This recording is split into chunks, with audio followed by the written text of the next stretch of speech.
Ladies and gentlemen, March 24th, 2022, I am Matt Bilinsky, and this is your weekly dose of sanity, and oh boy, will we need it this week, the prevailing narrative. Okay, so a couple items that are in the news this week that I'll be discussing on this episode really go to the core of why I started this podcast in the first place, namely that our information networks and architecture are broken. The places and institutions from which we usually get news and information no longer operate based on standards of quality and principle that they once did, and it really leads to obscuring a lot of key points, suppression of facts, and it really just a scrambled news environment for everyone where people don't know really where to turn or where to look, and a lot of people operating in the dark, and has gone to why we've become such a divided and balkanized society. So what are those topics this week? One will be the discovery and kind of the admittance of the validity of the Hunter Biden laptop and a number of materials on it, which we'll discuss in a second. A New York Times editorial page op-ed on free speech, once again acknowledging a number of very obvious truths about how free speech and free expression are under attack in the United States, and just the absolutely insane reaction to that op-ed. And also the topic that I've discussed a couple times here, the transgender swimmers, transgender athletes in college sports, namely Lia Thompson, formerly Will Thompson, who was on the Pennsylvania men's swim team for 3 years as a pretty mediocre swimmer, transitioned after his or her junior year in college, and is now a top swimmer in the women's division. This situation came to a head this week as it was the Ncaa Division I National Swim and Diving Championship. So this really was at the forefront of the news, and a lot of people who had been ignoring this topic and that deviating from our biological foundational understanding of male, female, and the gender binary was no longer observed in college sports, kind of woke up to this and said, wait a second, oh, this is a little strange. So that became a bigger story this week. I will be discussing it on this week's podcast with a gentleman named Colin Wright. Colin is an evolutionary biologist, the senior editor at Fair for All, and a contributing editor to Quillette. He also has a website called Reality's Last Stand. That would be his Substack, where he discusses a lot of these issues primarily around the gender topics and also free speech. He was on Joe Rogan's podcast discussing this a little over a year ago, and has been a super smart voice on these topics that I've followed for quite a bit. So Colin's great, and we're going to be speaking with him in just a minute or two about Lia Thomas, transgender athletes in sports, and just the understanding and kind of the background science and how this topic has gotten so skewed and why it's gone in this odd direction where centuries of collective wisdom and understanding about what makes us a male or female seem all of a sudden to be questioned. So how did we get here, and why do various parties on various sides take the stances that they do? All right, this week in the news, the president's black sheep son, Hunter Biden, who I had no idea actually was an Ivy-trained attorney and a registered foreign lobbyist, but a lot of people are aware, the FBI and Justice Department have been investigating Hunter Biden and his tax and business affairs for quite some time now. This situation kind of came to a head middle of October 2020, right before the election, when the New York Post, as feeded to them by Rudolph Giuliani and Steve Bannon and the Donald Trump campaign, started releasing a number of emails or materials that were ostensibly, or at least were claimed to have been found on a laptop of Hunter Biden's that he left at a Delaware repair shop that then somehow found its way to Steve Bannon and Rudolph Giuliani. And so the materials on the laptop were claimed to be quite scandalous, both on a personal level, showing him engaging in a number of kind of strange drug and sexual acts, but also in terms of business, showing him, suggesting certain incredibly corrupt activities and a lot of stuff that he claimed not to have, and that Joe Biden claimed that he was not involved in, regarding, high-level officials and business people in places like China, the Ukraine, Russia, Kazakhstan, that may have had implications as to conflicts of interest or disloyalties or corruption being committed by Joe Biden or other people in Hunter Biden's sphere. What was the reaction to these New York Post stories? The vertically integrated messaging apparatus, as Wesley Yang calls it, acted in total concert to suppress this story. All of mainstream media and the tech companies essentially engaged in the largest censorship campaign of all time in claiming that the materials were not authenticated, were invalid or irrelevant, and shutting down any conversation about them whatsoever. Twitter went ahead and locked the New York Post's account. The New York Post had been putting out the original stories, locked them out of their account unless they would take down the materials. Facebook blocked all references to them. The New York Times called it a Baroque mythology around the laptop and its components. NPR called it a questionable New York Post scoop. Here's our analysis of why we won't pursue this story. So essentially all of media and tech decided that they were going to shut down this story, that they were not going to let it spread through the channels of digital information that I now claim, that I've been claiming for some time, are broken. And I can even give you one personal story of mine related to this. I got my Instagram account taken down in late October 2020. I posted, just in not even a political way, a cropped photo of one of the photos from the Hunter Biden laptop of him having sex, and it did not show general genitalia or anything. It just showed that he wore his dead brother's dog tags while having sex. I thought that was funny. I posted it on Instagram. I got my Instagram account taken down because of that post. How did I get my account back? I go to Twitter and I tweet out that, hey, wow, I got my Instagram and Facebook accounts disabled and suspended because of this Hunter Biden post. One of my Twitter followers messaged me that he worked at Facebook and could help me get my account back. And he was true to his word, and he went ahead and got the account back. I then had a little conversation with this individual. He gave me a little inside baseball about what was going on at Facebook and Instagram. And he said Facebook and Instagram juiced the algorithms, completely recalibrated their algorithms to shut down and nuke any accounts and disable all accounts that were spreading any information or any of the materials about the Hunter Biden story. Okay, so this was a very deliberate censorship campaign. Not that I even needed that inside baseball to know that was what was going on at Facebook and Instagram, but I got a bit of a peek under the hood there. Even beyond that, the claims that it was a Russian disinformation campaign. Politico published a report including quotes and support from 51 intelligence officials claiming the expose is, quote unquote, all the classic earmarks of a Russian disinformation operation. Who signed this? Who is claiming this? Such people as Jim Clapper, former director of national intelligence, Michael Hayden, former director of the CIA, John Brennan, former director of the CIA as well. Buried in paragraph 10 of that piece, we want to emphasize that we do not know if the emails provided to the New York Post are genuine or not, and that we do not have evidence of Russian involvement. Okay, so they lead an entire story claiming that this is a part of a Russian disinformation campaign with signatures and sign-offs from people who have run the most at the highest rungs of national intelligence, that is part of a Russian disinformation campaign and is thus not authenticated and invalid, and everyone should ignore the story, yet then admit that this was based on nothing, that they were talking out of their ass, that they had no basis whatsoever to claim that this was invalid or the materials were not authentic whatsoever. In fact, all the available evidence suggested that the laptop and the emails on there and the materials on there were valid. They were able to cross-reference the emails from the Biden laptop with the emails from the counterparties to those emails, meaning if you can falsify that Hunter Biden may have sent an email, but you can't falsify from someone else's computer or phone that another person didn't receive that email, right? Besides that, Tony Bilinsky, a former Hunter Biden business associate, he authenticated a bunch of the emails as well. So every piece of information available to anyone at the time suggested that the materials were valid and were authentic, and the entire vertically integrated messaging apparatus of the mainstream media and the big tech companies, because they believed that Donald Trump was such an existential threat to being reelected, that they essentially shut down the story to preserve Joe Biden's election. And that's what happened. Okay. And I don't think that's okay. So Glenn Greenwald, obviously he's been on the story for quite a while, because Glenn, say what you want about his views, he prioritizes the truth. Okay. And that's why I believe that our information networks are broken. Okay. When Facebook, Twitter, the tech companies, and all these media companies can go ahead and shut down a major story like this means that we're through the looking glass, that we no longer can rely on our information networks and the people who are tasked with providing us news and the truth. And so just to go back to what was revealed this week. So the New York Times this week admitted that the validity of the laptop. Okay. It acknowledged that the materials were authentic. As the New York Times admitted this week, those emails were obtained by the New York Times from a cache of files that appears to have come from a laptop abandoned by Mr. Biden in a Delaware repair shop. The email and the others in the cache were authenticated by people familiar with them and with the investigation. Okay, so now what are we, about 17 months past the election? Now it's politically safe to admit that the laptop materials were real and that this was a completely phony and illegitimate campaign to suppress the truth and the information just to preserve Joe Biden's election and make sure that Donald Trump was not elected.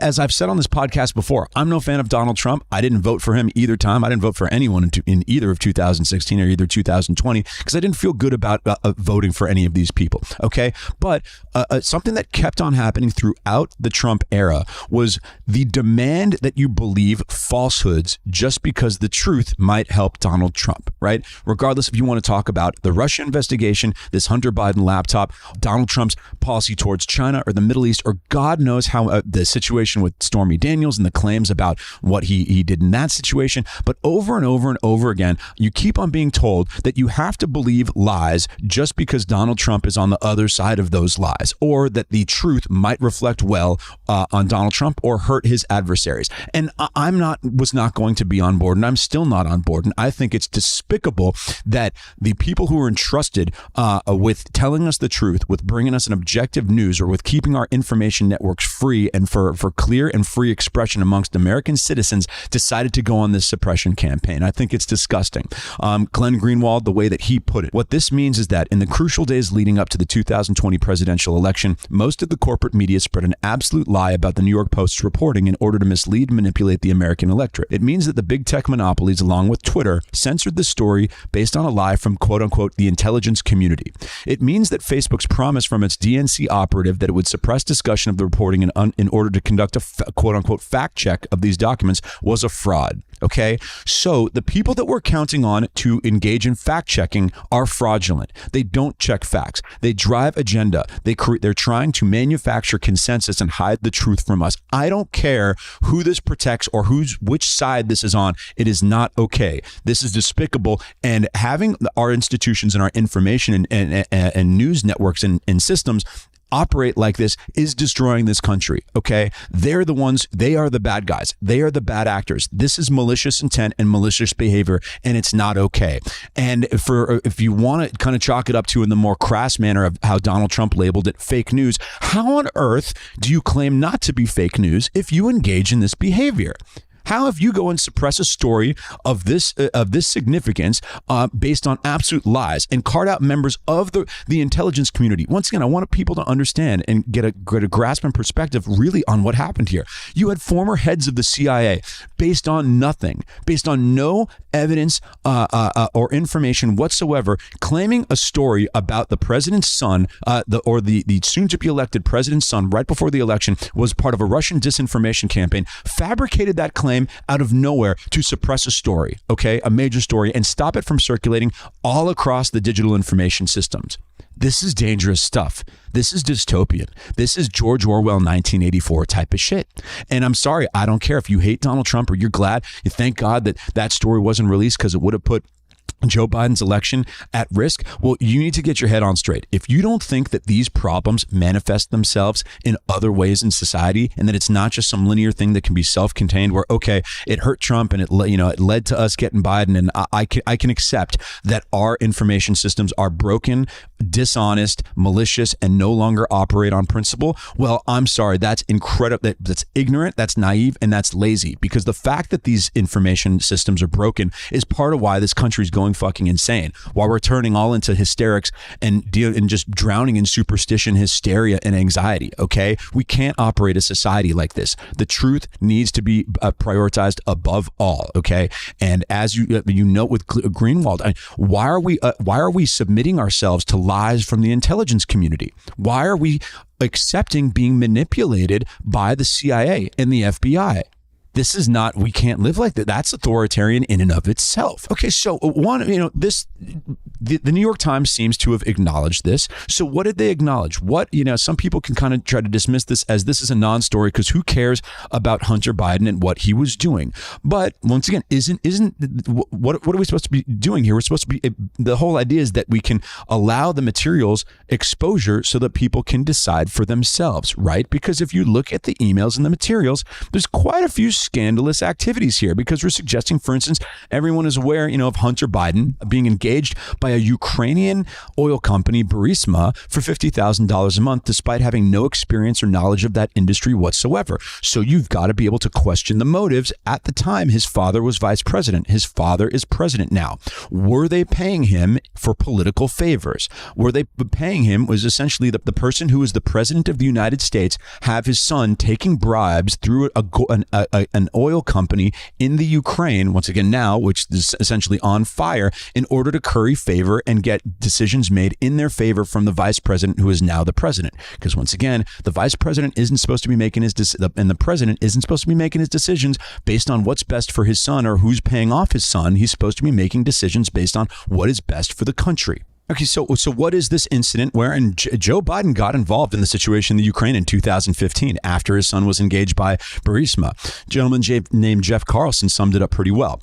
One of the damning emails from Hunter Biden's laptop on November 2nd, 2015 was from Vadim Pozorisky, head of Burisma's board. Pozorisky directed Hunter to close down any cases or pursuits against Burisma owner Zolochevsky in the Ukraine. 3 weeks later, on November 22nd, Joe Biden demanded the removal of the Ukrainian prosecutor. His name was Shokin. Biden's sudden demand seems odd, as U.S. State Department officials had previously praised Shokin in the months leading up to Biden's demand for Shokin's removal. Okay, so what seems to have happened here, there's an investigation into corruption around Burisma. Burisma goes and hires Hunter Biden at $50,000 a month. Hunter Biden goes and convinces his father, the sitting vice president at the time, currently the president, to convince the leaders of the Ukraine to fire the investigator who was looking into Burisma.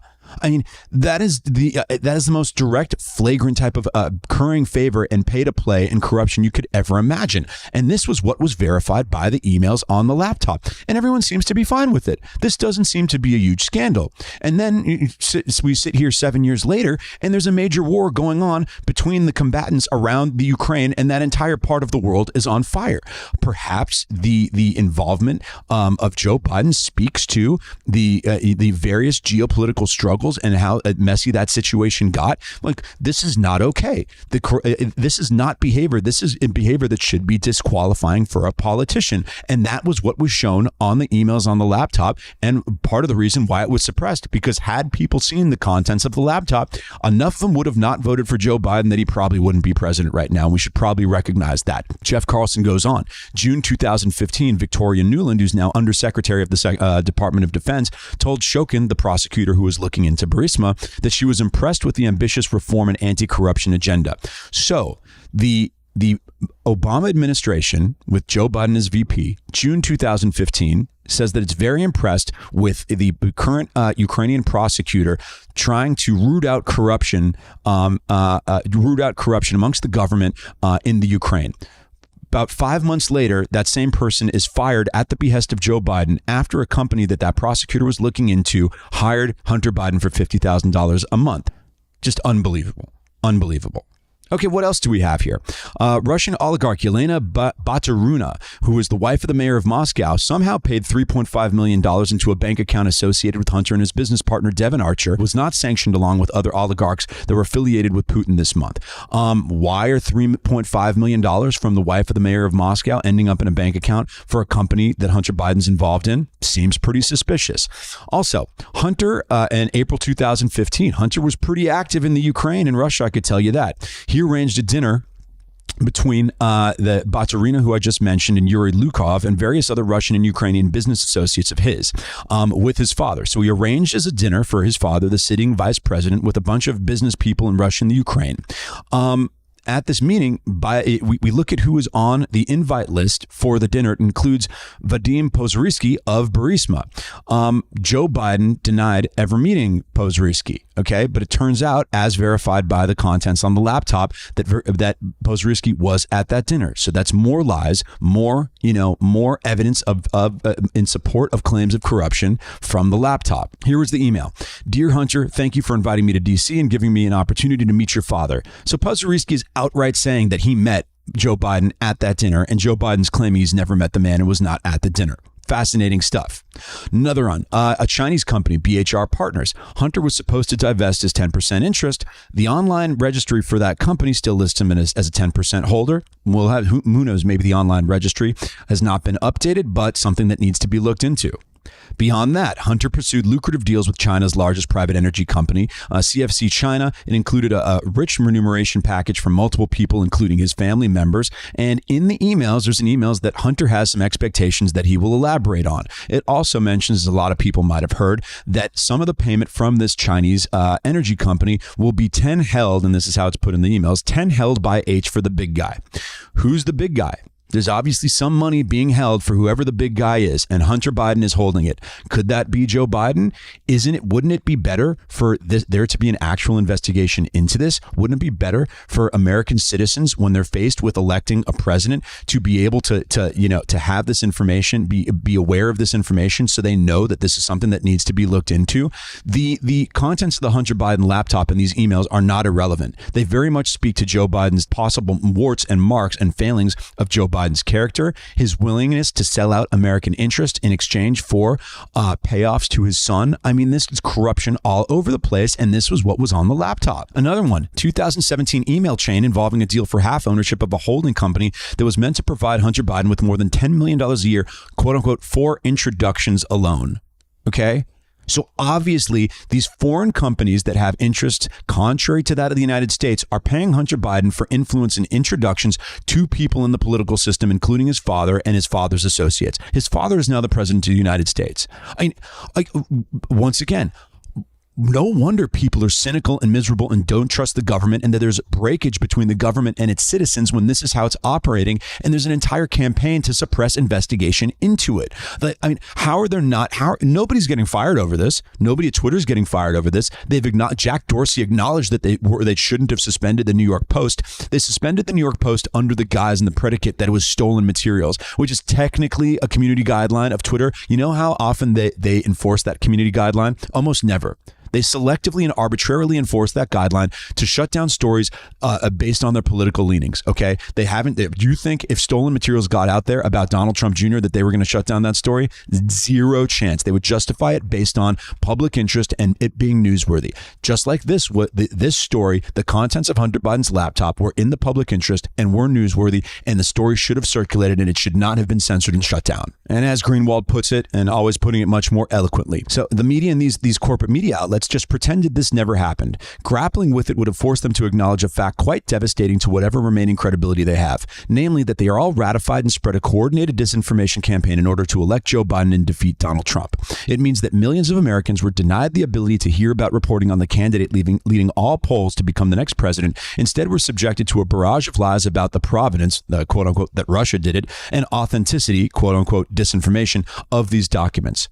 No wonder we live in a low trust society. Low credibility society. Our institutions are broken. Nobody trusts them. Nobody knows where to turn. Even smart, educated people are walking around in a haze because they don't have access to good information that was established through time-tested processes to determine truth by credible organizations. Okay? And as I went back and said, this isn't about me, but listen, this is what I'm trying to do with this podcast. Okay? The fact that news organizations and tech organizations would foist this upon the American people and act contrary to the interest of the citizens is really bad. We've got to get the truth out there. People need to be able to approach these things in an objective manner and to hold news organizations and institutions accountable for this type of bullshit. They completely suppressed this. They fabricated claims of inauthenticity and a Russian disinformation campaign that everybody now knows, and there's no consequence. Nobody's getting fired for this stuff. Jack Dorsey, like I said, did briefly admit and acknowledge they shouldn't have suspended the New York Post. Beyond that, are any of these intelligence officials who signed on to this Politico story, calling this Russian disinformation, which once again acknowledged that they had no basis to do it, are there any consequences? These people knew this was not made in good faith. They knew what they were doing. They were trying to engineer the election, engineer election results. That's it. And if you want to justify that based on, Donald Trump's just such a asshole and such a meanie, I don't buy that explanation. I think this is a gross episode in American history and a mark on the character of all the people involved and the institutions. And at least for better or for worse, it has been somewhat exposed, but it's a really bad sign when there's no consequence to these things. We've got to reestablish principle and ethics and deterrence from bad acts and bad behavior like this.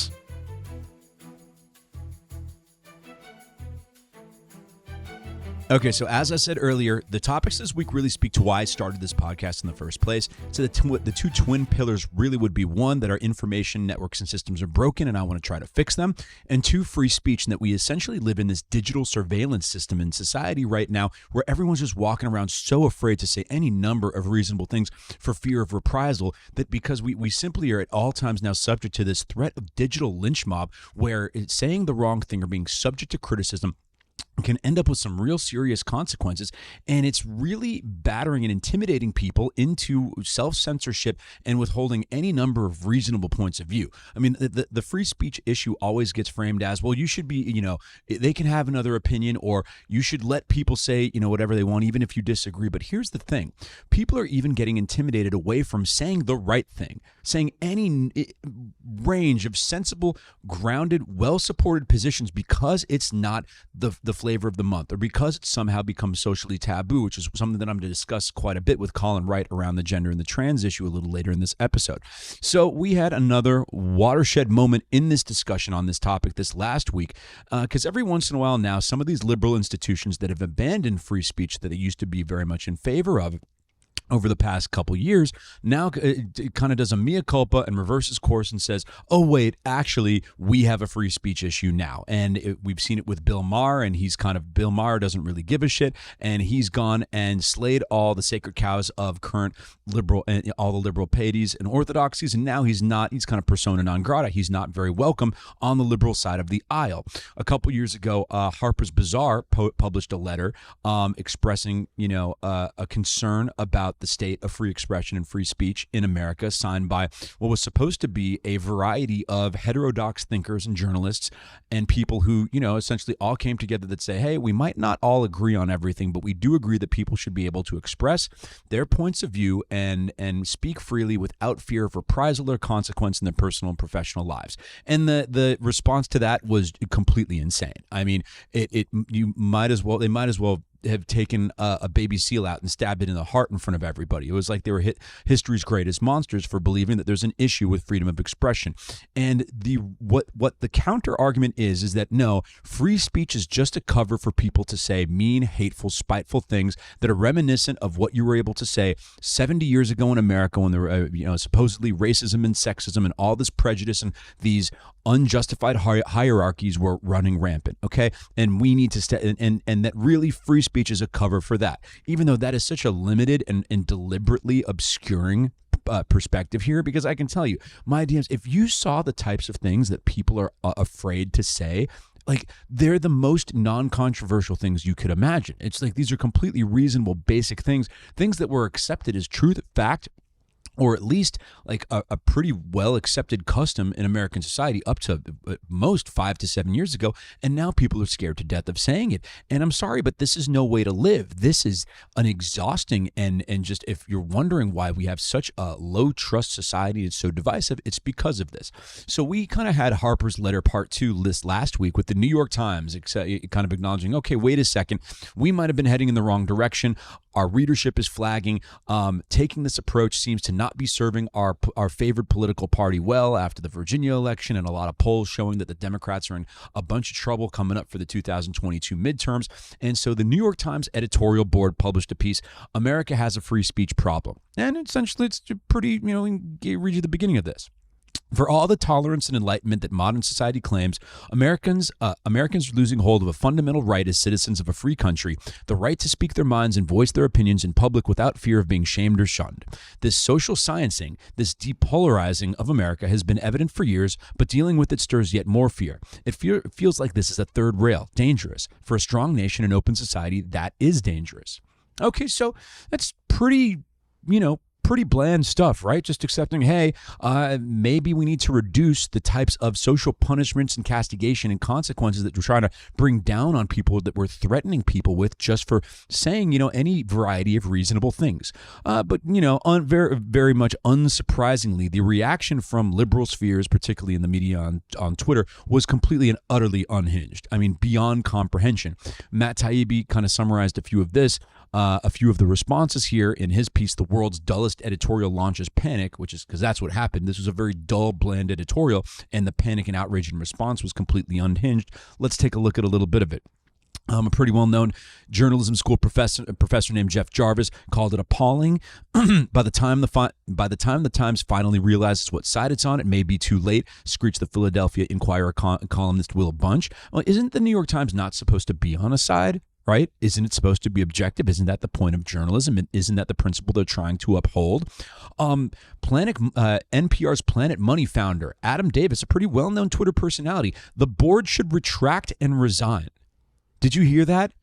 Based on what I just read you about the New York Times editorial board mentioning that they think that there is a free speech and a free expression problem in America, which right now, which essentially there's major consensus that there is such a problem. This gentleman, Adam Davidson, thinks that the board members should resign their positions. That's how controversial, that's how outrageous he finds that point of view to be. His tweet, and he's not alone, this tweet where he tweeted out that recommendation that they resign and retract, 36,000 likes. 36,000 people agreed that that was a reasonable, if in fact obvious, way to respond to this. As you can see, this is a crazy moral panic that's very difficult to describe. George Takei, oh God, who somehow became, seemed like a pretty charming, kind of funny, quirky pop culture figure back in the day when he was on Howard Stern, became a real whining nag Karen on Twitter. It's like Bill Maher is now on the New York Times editorial board. Yeah, God, screw these fucking villains here who think that people should be able to speak their mind without fear of consequence or their life falling apart or being attacked or losing their job or their business, huh? What assholes. So of course the dishonest framing is always that these people just want to say hateful things. Use your best judgment. Look around, take a survey of your environment and your communications and think, wait a second, are the things that people really are scared to say, are they really hateful things? Are they mean? Are they things that everyone, let's call it 2005. Think about the things that you didn't feel comfortable saying in 2005. And okay, we could say, yeah, that we had the rules pretty well outlined at that time, that there are certain racial slurs, points of view, that may have been acceptable back in the 50s, 40s, 60s, 70s even, that no longer were acceptable. And okay, something we can all accept, that if someone says that, they need to accept that there's going to be some consequence. Stop pretending that there isn't massive expansion of that, massive mission creep into what you can get attacked for saying and what you feel that, based on current sensitivities, might lead to some digital pile-on, because that's how it works, right? The speed at which other people can criticize you or try to smear you and kind of coalesce into this mass formation army of freaking cockroaches coming after you that might spook your employer or people you do business with, that has expanded exponentially, not by a factor of like 5x or 10x. It's like 100,000 times what it used to be before we were in a fully digitized world. And that's the world that we're living in right now. And the New York Times went ahead in a very bland, boring manner, acknowledge that that's the case, and look at the response. You've got an organization called Press Watch. They consider themselves an intervention for political journalism. They're pretty well known, right? Dan Frumkin's a pretty well-known writer. He published an entire piece claiming that the New York Times editorial board should retract and resign because they said that America has a free speech problem. This is completely, utterly insane. And when I go, people, try to ask me which side of the political aisle I'm on, or they think that I'm more conservative or Republican. I mean, I'm not I don't have any particular allegiance. I did not vote Republican or anywhere even in that direction for most of my adult life. But look at how the calculus has changed on free speech and free expression. Look how progressive voices and progressive institutions now react to the notion that people should be able to engage in free discourse or essentially say most things without having to worry about having their lives ruined or their jobs lost or their book pulled from its publisher, God knows what. I'm sorry. I stay on the side. I cape for free speech. I cape for free expression, and I believe you should too. And no one can deny at this point, no matter how much people try to do some kind of false equivalency that, the right and the Republicans and the conservatives also do some censorship and they're not in favor of free speech.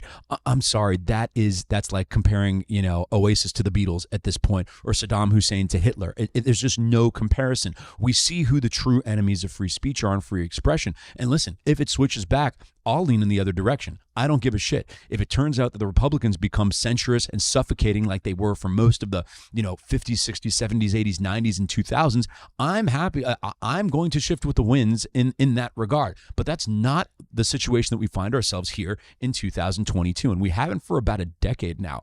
So, and beyond that, this whole notion that the only thing that the First Amendment, or that free speech is really only about government interference and truly a black and white reading and interpretation of the First Amendment. It's like, no, Free speech and the principle of free speech is good and just and healthy beyond just your protection from the government, okay? We use it as the guiding moral principle because that leads to a healthier society and a higher trust society. Freddie DeBoer is one of the best people on this topic, and he wrote a piece on this the other day, and here's how he put it. I could go through the usual litany, starting with the fact that free speech and the First Amendment are not coterminous, that democratic society requires not just legal protection of the right to express oneself, but a culture of open exchange. So once again, not just the legal protection of the right to express oneself, but a culture of open exchange, a shared social understanding that the only way to solve our myriad of problems with their irreducible complexity is through an actually existing free discursive space. Okay, so free expression and discourse is how we solve these problems. Okay, if you try to suffocate people, if you try to shut people down, it just manifests itself in other ways. Excuse me, Donald Trump. That's what the Donald Trump phenomenon was about, that you try to suffocate all these other, mostly legitimate points of view, and it gets expressed in a less legitimate manifestation in a far more poisonous way. And that's what happened, okay? And everyone wants to deny and just call anyone who supported Trump or voted for Trump evil. It was like, no, it's because you're being pricks too. And although this guy is being a prick, at least he's saying any number of things that are closer to the truth or closer to the strike zone than what you're saying. He just happens to be saying them in a crass, asshole-ish, divisive way, which was the unfortunate part about it all. And so, as Freddie DeBoer goes on, you'd have to understand this to understand our media class. The number one priority in their entire lives, above and beyond literally anything else, is to earn insider status with other people in the media. That's it. That is their lodestar. That is their true north. They want other people in media to see them as cool and smart and fuckable. And most of all, they want to have the right opinions, the opinions that the group doesn't laugh at. And I think this is a big driver in the problems and encroachment on free speech is the media class, because now in the digital age, they all have their eyes on each other. It's a full-blown, we all live in this digital surveillance state, but journalists, oh my God, in modern times, their work is hung out to dry on kind of a message board in front of all their colleagues and their friends and their friends' colleagues and their colleagues' friends for everyone to see and criticize every day. So there's crazy conformity and crazy epistemic closure amongst the media class, and that's why you get reactions to this, like from the New York Times editorial board when they decide to actually break from that conformity. Like think about that passage from the op-ed that I read to you at the beginning of the segment, and then think about any normal human being, let alone a journalist, a well-known journalist, saying, you know something, that is so outrageous, the people who allowed that to be written should retract and resign. That is freaking Looney Tunes. But that's what we have these days. And kudos to the New York Times editorial board that they stood by it. They have not apologized. I mean, this was a spasmic outrage in response, but it hasn't had an impact on the New York Times. So maybe the winds are shifting a little bit. Far too late. They should have shifted a lot earlier. But it's very telling of the types of little mechanisms and rhetorical weapons that people use in the battle over free speech, that we toss the principle. They want you to toss the principle out the window and only confine it to true protection from the government, instead of acknowledging, hey, you know something? In a healthy, adult, mature society, it's good for people to be able to exchange ideas and say things without a fear of attack, of a digital smear mob attacking them and destroying everything they've built in their lives, right? Being free from that constraint is good. But that is still a bridge too far for a lot of people, particularly in left-wing journalism, mostly who are concentrated in Brooklyn, but it's not geographically limited. So like I said, core to my philosophy for what I'm trying to do here is to show people that you can, in a hopefully sophisticated manner. I don't know. Maybe you think I'm sophisticated. Maybe you don't. But that saying the things that you're not supposed to say, that aren't just to enrage people, saying all the very common sense, basic things that for some reason have become somewhat taboo, we've got to start saying these things again. Don't keep it to the DMs. Don't keep it only to your group chats of other people who are like minds. Like, you've got to be able to exchange and say things that are somewhat courageous, but that you know are grounded in truth and reality, in order for us, and you know something, and fend off the people who come after you. That the cockroaches, that these digital lynch mobs and smear merchants, you know, unfortunately, we don't want to have to deal with these people in our lives, but this is an unfortunate characteristic of modern society. And don't be scared of these people, okay? They hold way less power than you think they do. And always live not by lies. If you can find a point of view that you have a strong grounding in, that you've investigated, that you feel good about, and as long as you're operating in good faith and not malicious, then go and speak it loud and proud. It's the only way we're going to get our society back on track, and I think it's incredibly important. All my favorite topics this week: exposing the decay in the mainstream media, free speech, and the court system this week. The Senate confirmation hearings for Joe Biden's nomination for the Supreme Court. Ketanji Brown Jackson. Couple interesting issues surrounding this one, but all tracking back to Joe Biden's pledge to only consider African-American women for this position, which I believe unfortunately poisons the will of this nomination and will cast a bit of a shadow over Ms. Brown Jackson forever going forward. And once again, this is an improper and an invalid way to operate as the chief executive officer of the United States, to continue to make critical decisions that should be based on competence and a number of other factors, instead publicly limiting your search for these important positions based on race and gender. And once again, all particularly for the same demographic quadrant, right? It keeps on vice president limited to a woman of color, Supreme Court limited to an African-American woman, and she, Biden chose for his vice president Kamala Harris. I mean, it seems to start to cloud out other categories. Is an Asian American female in line here? Why is Joe Biden seemingly dismissing that demographic category and a variety of others? Listen, the process matters. Knowing that decision makers, people in positions of authority, are making decisions in a clean way, not racializing these things and not making them based on demographic limitations, that's important for a country. All this does is continue to divide us and to continue to tear at the social fabric. But hey, I'm not criticizing Justice Jackson for this. It's not her fault that Joe Biden decided to poison the well of her nomination. I mean, Kamala Harris, I think I would, because Kamala Harris was such an absolute disaster as a presidential candidate. She, obviously it's not realistic to believe that she would deny the nomination as vice president, but she should have known that she was in and over her head, that she was not qualified for this position, and it, spared the American people just the embarrassment of what she's putting us through right now. But Ketanji Brown Jackson seems, at least on a relative basis, far more competent and worthy of the position she's being nominated for than Kamala Harris. So let's look into Justice Jackson's background a little bit. Born in Washington, D.C., raised in Miami, Florida, attended Harvard University for both college and law school, served as the editor of the Harvard Law Review, began a legal career with 3 clerkships, including one for Associate Justice Stephen Breyer, who she will be taking over for. And before her elevation to the appellate court from 2013 to 2021, served as district court for the United States District Court of the District of Columbia. She took over that position for Merrick Garland, who was almost on the Supreme Court, but just had the unfortunate fate to come around right before a presidential election, and Mitch McConnell jammed that decision up. She was also the vice chair of the United States Sentencing Commission from 2010 to 2014. So she's a very well credentialed justice here, and from what I can see, her personal philosophy and background, it's not too extreme in any particular direction. Now, here's another very interesting tidbit about Justice Jackson. She's apparently related to former Republican Speaker of the House Paul Ryan by marriage. I don't know how the hell that happened. But Paul Ryan spoke very glowingly about her at her confirmation hearing for the district court. He said, "Our politics may differ, but my praise for Ketanji's intellect, her character, and her integrity is unequivocal." So listen, that's a great sign, right? I like that, people, anyone who can bring people across the aisle together. Obviously, her and Paul Ryan had a personal relationship, so that factored in. But listen, if someone like Paul Ryan, it's not that Paul Ryan's such a genius, but when someone who holds the views that Paul Ryan has can speak in such glowing terms about a person who holds opposing views, that's a good sign that at least they're sturdy in their character. So like that about her. From what I've seen about her judicial decisions, her judicial philosophy and background, a couple things that are troubling, couple things that, generally it doesn't seem like she leans in too radical a progressive activist direction. I'm not someone who is dead set on someone sticking strictly to the Constitution. I understand that it's a living, breathing document and needs to evolve at least to accommodate, modern concerns. But I want someone who is at least, once again, just like the First Amendment, using the Constitution and strict constructionism as a guiding principle.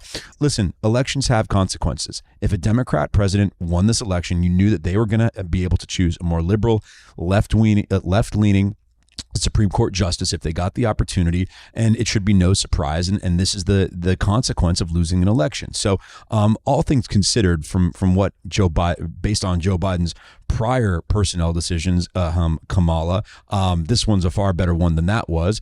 there's some controversy that has sprung up around her sentencing choices for those convicted of possessing child pornography. This is actually a little troubling. One individual was caught with pornography, including children down to the age of 8, only sentenced this individual to 3 months in prison, and her justification for that was that, and this was a young person, but they were 18 years old. They'd graduated from high school. They were technically no longer a minor, and they were caught in possession of child pornography. And while she said that this is, a first-time offender and someone who is not that far removed age-wise, I know that that's still a craven and perverted sex crime to possess and watch child pornography of children to the ages of 8 to 10, and that warranted a more significant punishment.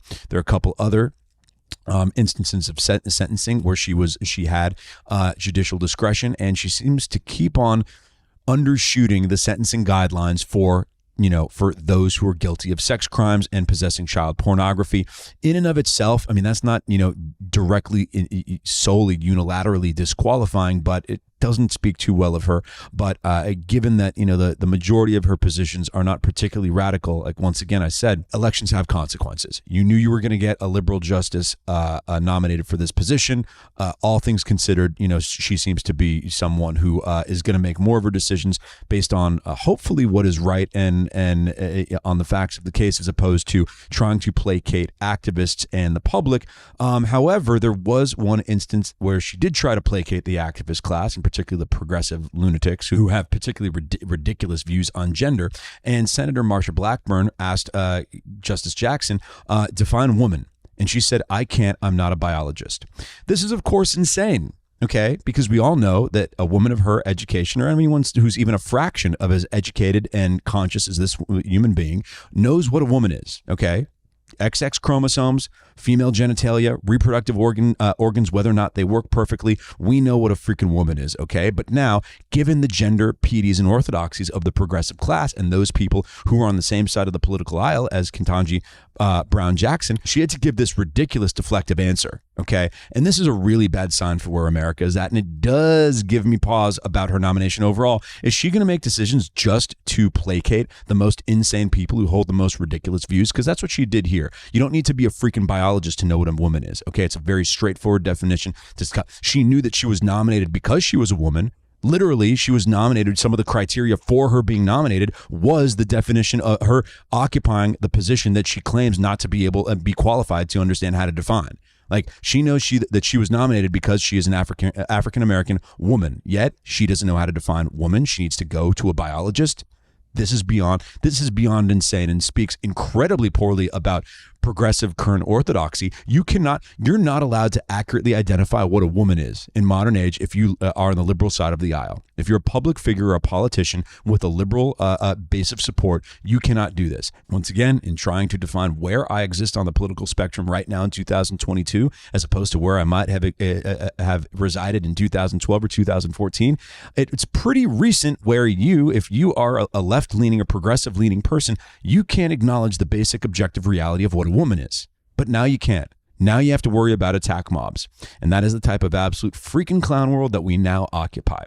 So listen, she's going to get confirmed. Once again, overall, I think she'll be a good justice, particularly given the other particular potential options that were on the table for Joe Biden.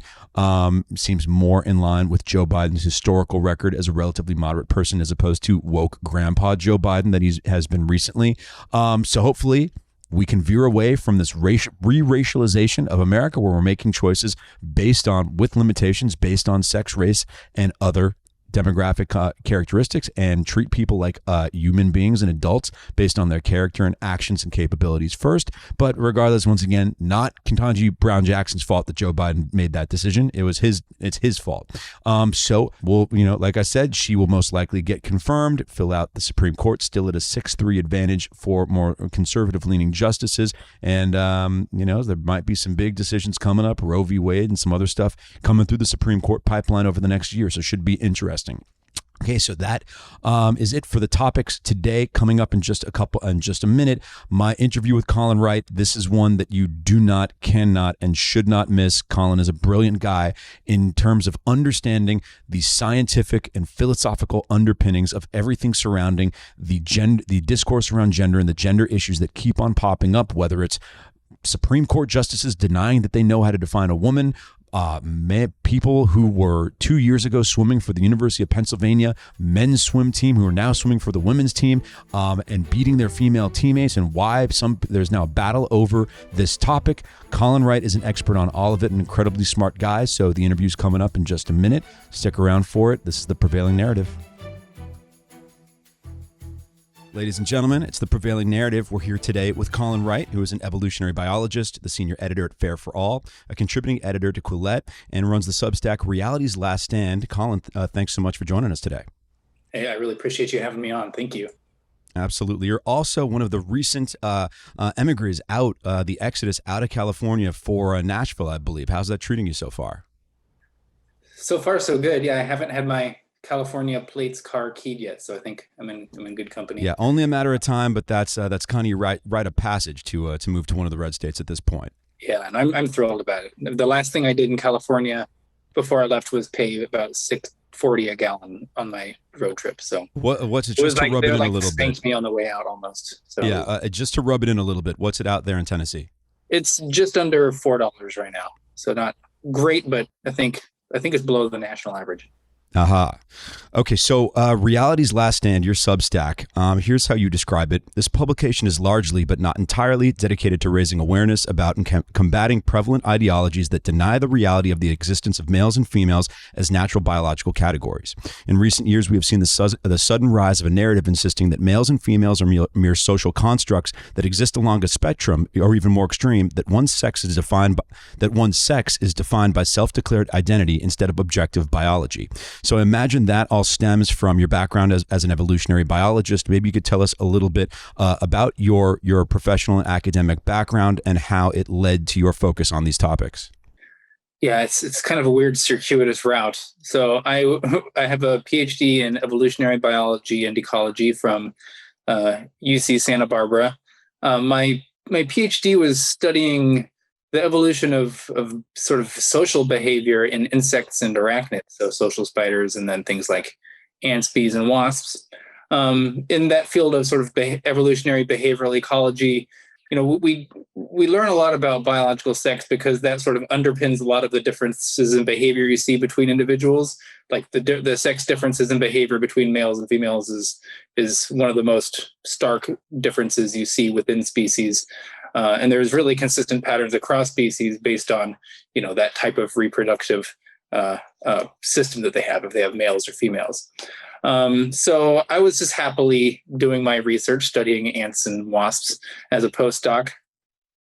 And I sort of noticed a lot of my colleagues, some people within my field directly, some in sort of the evolutionary anthropology field, tweeting things like, or this is more on Facebook at the time, actually. They were sharing articles talking about the 5 different sexes, sex is a spectrum. And these were coming out in, places like Scientific American, and even Nature had an article talking about, how sex is not binary, and the biologists think it's a wide spectrum. So it was these things that really kind of perked my eyebrows up, because I know what biological sex is, and I know that mere differences in chromosomal arrangements don't define one's sex. And when I just tried to make a really simple, biological correction, I was like, oh, this is a factually wrong statement. Let me just sort of engage and correct this. I just got a wave of hate back. You're a transphobic person. They even bringing race. They called me a white supremacist. And this was just a wildly weird response to just what I thought was just a simple error correction.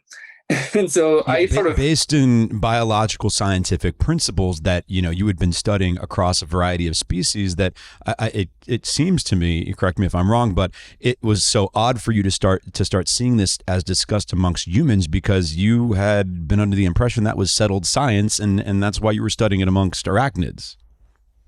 Yeah, it's been settled science. Really forever. We always know what males and females are. Mm-hmm. When we discovered the chromosomal mechanism behind what creates, the developmental pathways of male and female. We still knew what males and females were prior to that. That just let us know how these mechanisms are triggered. So like you can just keep going back and back.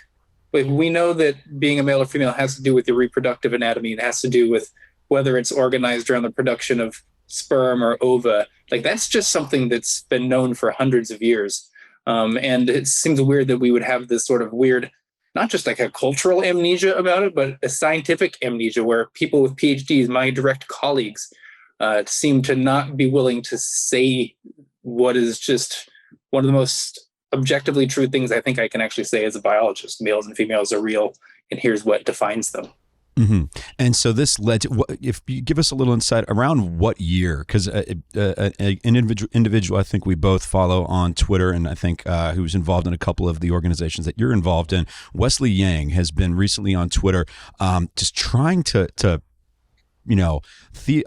come up with theories around when this began. The whole idea that there's, a few years back, no one would have in a million years even, assumed that this was anything other than settled science, that even kind of considered that it was questionable whether or not sex, the human species was, it was bifurcated into male and female. When did you start to see this? Because it seems to have really only sprung up amongst the last 3 to 5 years, maybe.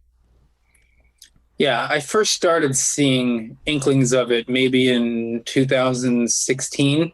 Mm-hmm. This is when I think some of my friends were first starting to say things about this, or they would just sort of blur the lines between sex and gender, which I've always understood as sort of like an expression or based on a stereotype or a social role type thing. Mm-hmm. And they completely stopped being nuanced about where that line between those are, which is a stark line. They couldn't be any more different.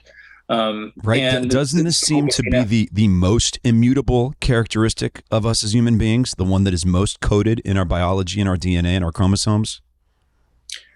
Yeah, I mean, it's certainly a fundamental aspect of human biology, and it predicts so much about our social interactions, our behaviors, the way we act through the world. I mean, this is something that evolved hundreds of millions, if not over a billion years ago.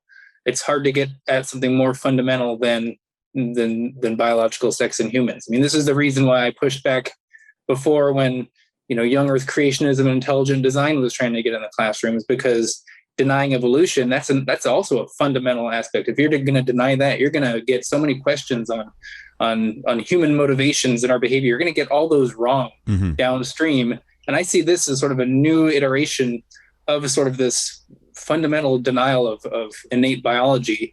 Only it's coming from like within the academy instead of from outside of it. So right, that now what those are supposedly of us who are inside are getting hammered. Yeah, and this is what must have been so disorienting for you. These are the people who are supposed to be most grounded in the objective realities of the physical world, the most grounded in academic integrity, and not being kind of persuaded by hysteria, intimidation, or superstition. Yet this is exactly the cohort of people that were most giving into it. Exactly. Yeah. So I still to this day, I'm waiting on one of my former colleagues who has just basically cast me as the social pariah. I'm waiting for anyone to just actually engage with the arguments that I'm making, which are, no, these aren't my arguments. These are in the literature. They've been in the literature for hundreds of years. We have no new Nobel Prizes have been awarded for discovering that, actually sex is not binary. There's a third sex in humans, or a fourth or a fifth. Like, these aren't actual discoveries that have happened. There's currently sort of a false consensus going around that's being achieved through the silencing of people who would disagree with that. So you have this perception that there's this new consensus, but that is anything but the case. I mean, I receive messages from these people daily, and I know a lot of the people who are saying what they're saying today weren't saying that when I was in academia before. Like, now that it's become socially taboo to say it, they're not saying it, and they're sort of pretending that they are. And I can think of many of my colleagues who are in that pool. And that's scary. This is kind of a dystopian authoritarianism that just sprung up out of nowhere. And these people want to propagate this illusion that these are things that we've always known, when nobody would have even questioned it in a million years up until a couple years ago. I mean, one of the tweets that Yang referenced in kind of posing these questions references, if 5 years ago you predicted liberals would be afraid to publicly state what a woman is, you would have been dismissed as a tinfoil hat hysteric. And all of a sudden, these people are now, you're howled down as a screaming bigot if you believe that this wasn't always the universal truth. Yeah, these ideas have been around. They weren't always in biology departments, but they were. I think some people trace these, at least the roots of these sex denialisms, back to the 60s, 70s.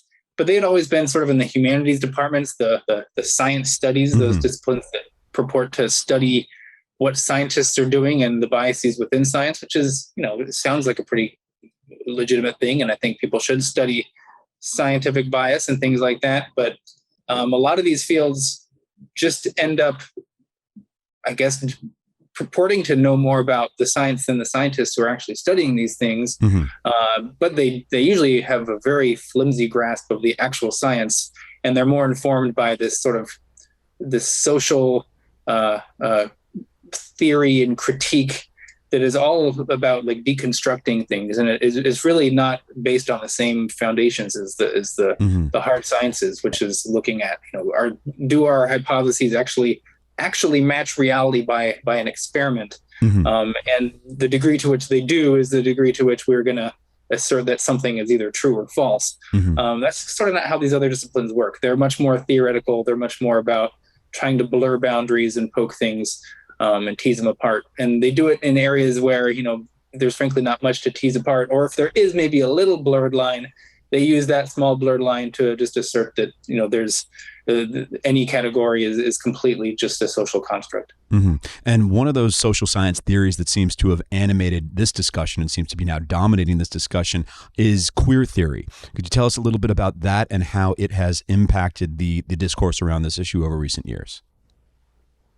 Queer theory is a big one.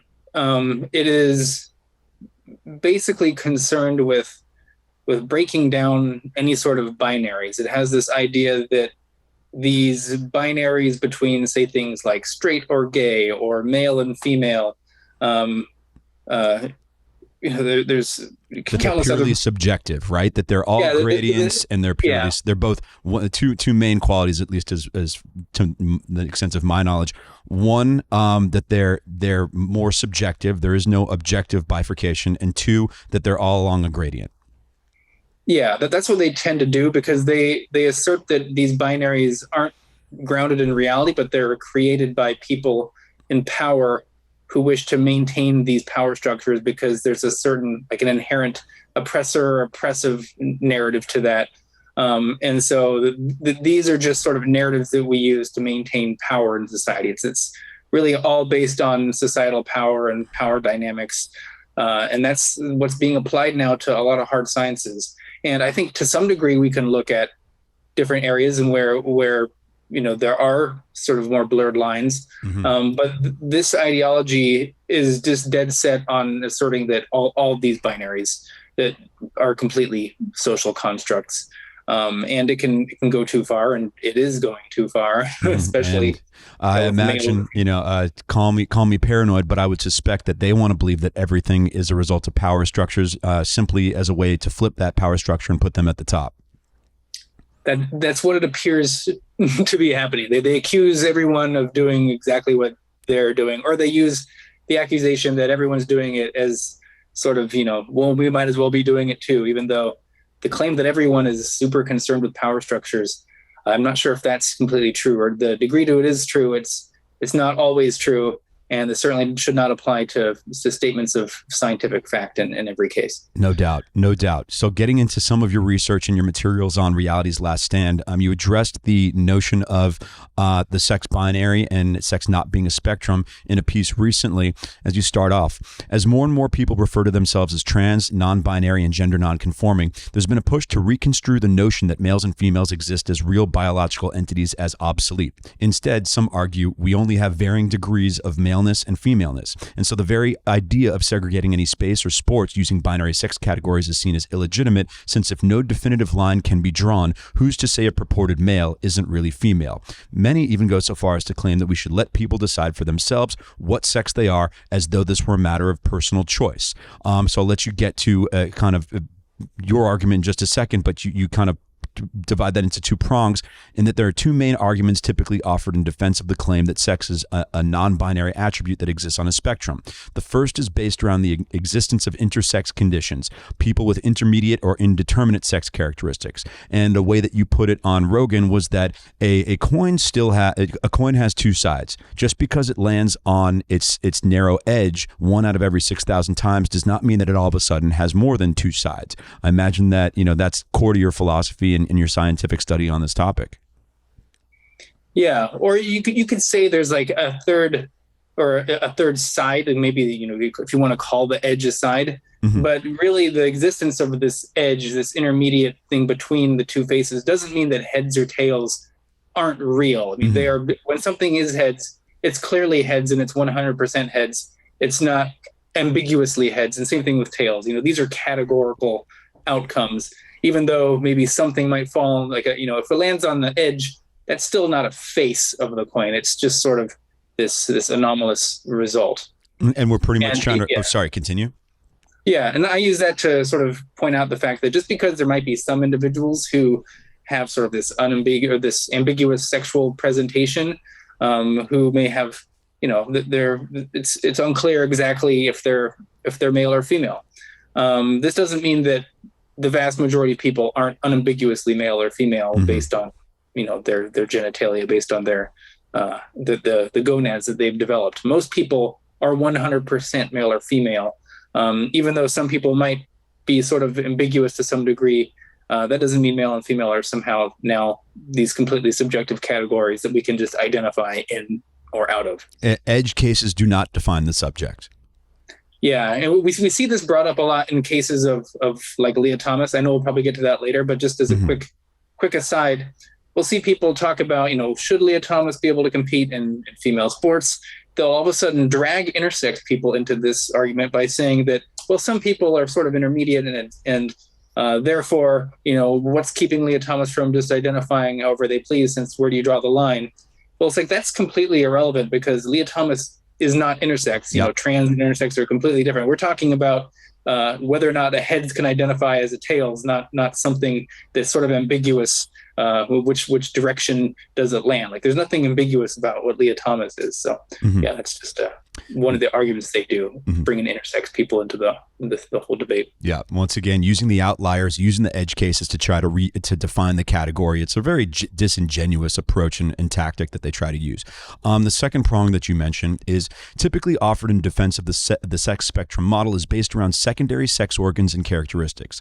Secondary sex organs encompass all elements of our reproductive anatomy, apart from the gonads, which are the primary sex organs. Secondary sex characteristics, on the other hand, are sex-related anatomies that differentiate during puberty, such as enlarged breasts and wider hips in females, and facial hair, deeper voices, more musculature, and broader shoulders in males. Because the distribution of these secondary characteristics can overlap between males and females, it is argued that we should therefore view biological sex as a continuum. So pretty much because every once in a while there might be a broad-shouldered or a particularly hairy woman, that they just assume that there's no distinction in characteristics.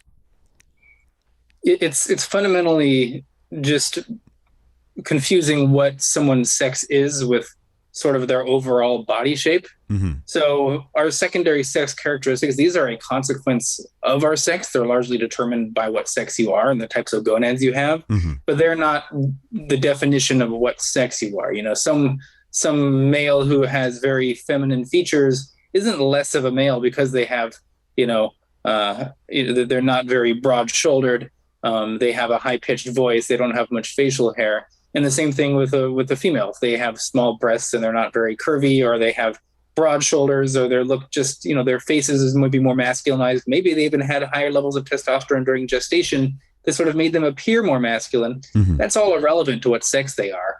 What your sex is basically defined by the type of gonad you have developed, whether it's organized around the development or the production of either sperm or ova. In my piece, I give sort of an analogy using bikers and cyclists, where sometimes I live I'll mix this up, but I think it's good to tease apart these differences between primary and secondary sex characteristics.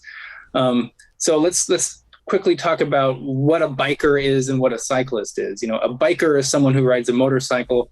A cyclist is someone who rides a bicycle. That's the fundamental thing that makes someone a biker or a cyclist. But then we can talk about secondary characteristics of bikers and cyclists. Maybe a biker has, they wear thick leather clothing. They wear these bigger helmets. There might even be other secondary, cultural things, like they might have tattoos and wear bandanas and things like that. Whereas cyclists are going to wear the spandex bodysuits, these lighter helmets and everything. Those are secondary characteristics of being bikers or cyclists. But if you have a biker who's, on a motorcycle, who's wearing a spandex, windsuit, they're not more of a cyclist all of a sudden. They're still a biker. They're just a biker wearing a spandex windsuit, And same thing, you could have a person on a bicycle wearing full leather, thick clothing, wearing a big, motorcycle helmet. Like they're still a cyclist because they're riding a bicycle. And that's sort of how I think about and how we should think about the primary and secondary characteristics of sex. Your sex is defined primarily by, the type of reproductive anatomy that you have developed around either production of sperm or ova. And then we have these secondary characteristics that have sort of sprung up around it that's largely come up during puberty, based on the hormones that are produced by these sex organs. Mm-hmm. And so this kind of disturbing little feature of the recent gender discourse that somehow has infiltrated elementary schools, certain school systems now feel the need to integrate this into early school curriculums and try to teach kids about these new kind of purviews on gender distinctions, is the genderbread person. That is as disturbing as it sounds right off the bat. Can you tell us a little bit about the genderbread person, how it's being used in elementary schools, and where one, it's completely inappropriate for children, and two, where it fails from a scientific perspective? Yeah, it's not just elementary schools. These I've received people sending me these from their college courses. This is given to full adults, in their late teens and early 20s. The genderbread person. Yeah, so it's this poster, this diagram that's meant to just show the different aspects about a person. It deals with their sexuality, their gender expression, their gender identity. So for a gender identity, it'll like zoom in on their brain. It'll have this rainbow colored brain, and it'll act like there's like this spectrum of how you can identify.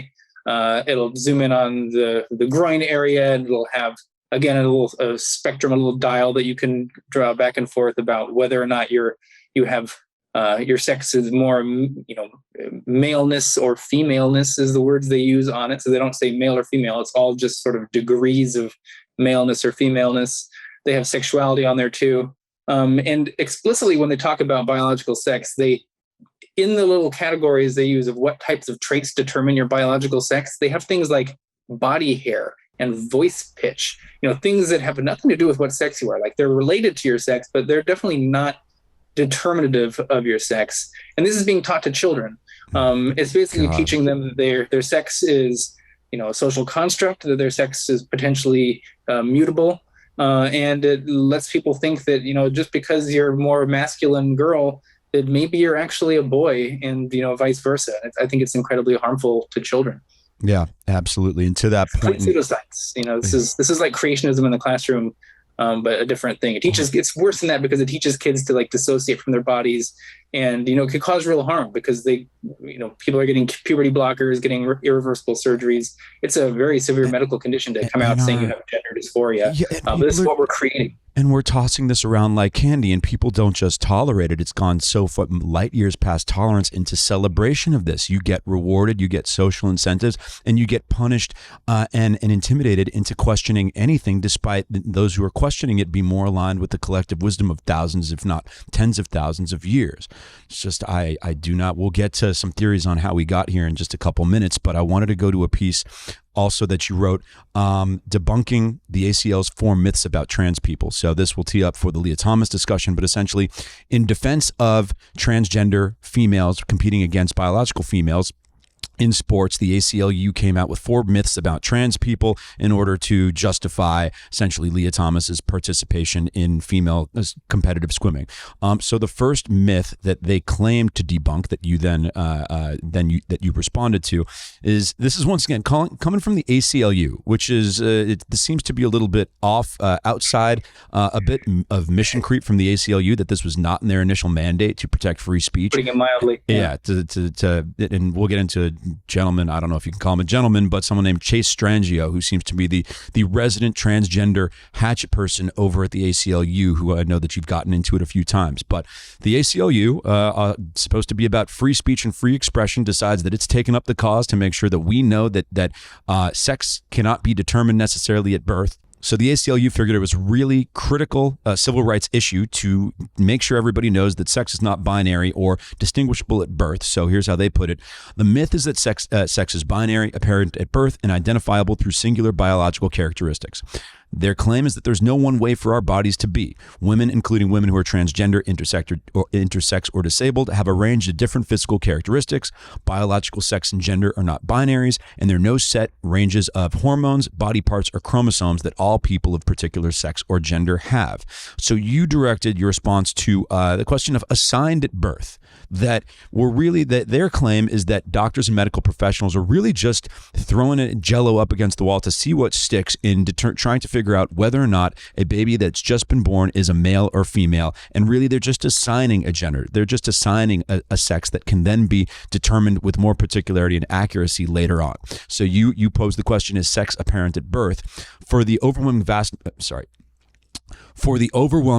number of people, yes. The prevalence of infants presenting with intersex conditions or disorders of sexual development is around 0.2%, about 1 in 500. If you could elaborate on that, on how the notion that sex is simply assigned at birth as opposed to, noticed and observed objectively by medical and scientific professionals is somewhat nonsense.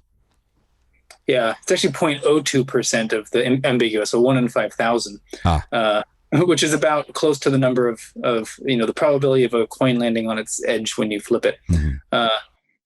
So there's this narrative, this misleading idea that we really don't know what sex someone is when they're born. We're just sort of taking our best guess, but it's ultimately just this crazy subjective thing.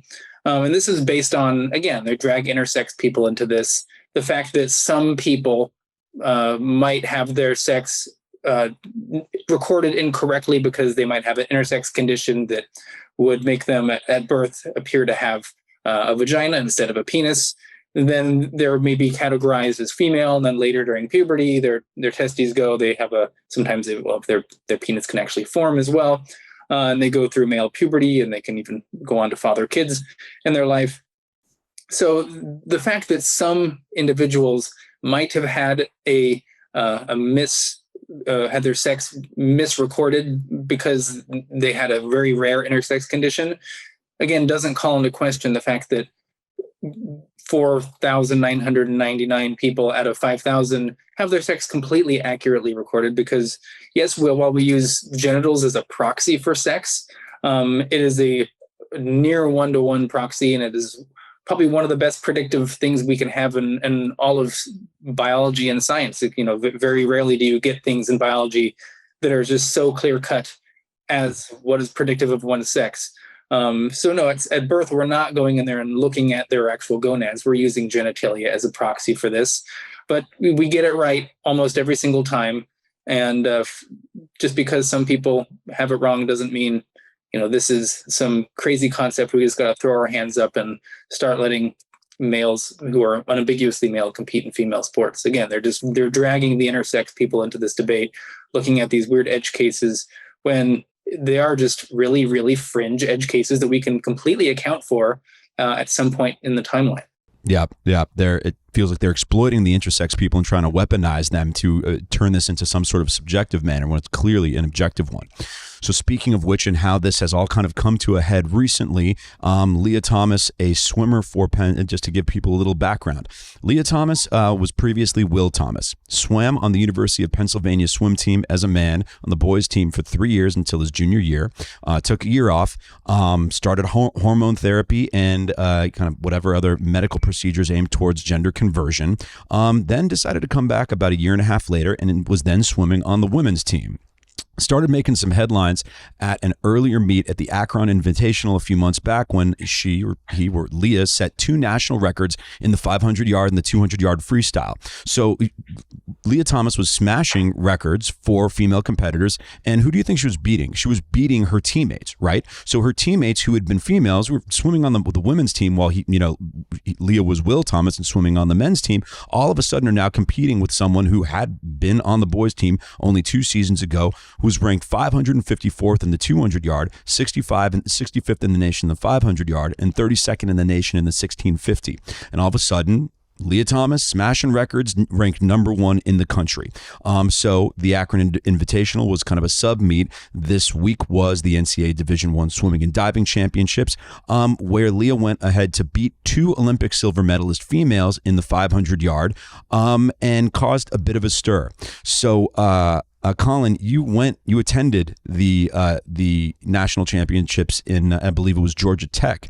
Could you tell us a little bit about what you observed there in terms of the chatter around this issue, what you observed physically with the competition in the pool, and anything else that you found interesting that you observed? It was definitely an interesting event. I thought there would be a whole lot more going on the inside in terms of, chatter and a lot of, people talking about what's going on. I think what I found interesting was that if you weren't there knowing specifically what was going on, like inside the event, if you didn't know that there was this biological male that was about to compete and was potentially going to take the first place, it'd be really easy to miss actually all that is going on. You're in the stands sitting kind of far back. The race begins, it's over in just a couple minutes. It's hard to hear the old podium ceremony and is that just a really tall woman over there? Who knows? It'd be really easy to miss. What you can't miss, though, is when you leave the event and when you arrive at the event, there's all the protesters from the organization Save Women's Sports. And that's the organization that actually flew me out to talk in their press event and participate in their protests a bit. So what also stood out to me was the overwhelming support of just the people that are in the general audience. Almost everyone who's leaving the Macaulay Aquatic Center, that's where the event was held, we were passing out stickers, or I was kind of sitting. I'm not much of a chanting, protesting type, so I was mainly just observing.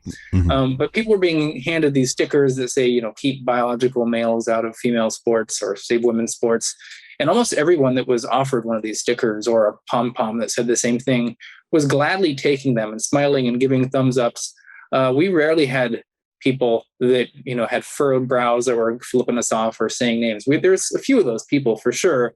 But overwhelmingly, people understand what's going on. They understand that there's a man in the swimming pool that is smashing women's records, and they know it's an issue. So I was kind of, I left very optimistic about it, because I think a lot of what we're seeing now, it's basically has a lot of cultural momentum, like this gender ideology that's pushing this, that's resulting in Lia Thomas being able to compete. But it's really just kind of riding on the coattails of the gay rights movement and what I believe is, the real moral good that movement had achieved.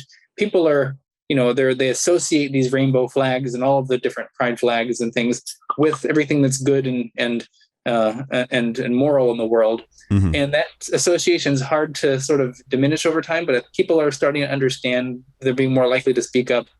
It's a gender ideology. This is just a complete paper tiger. There's nothing behind it. It's worse than a paper tiger, because it's causing harm.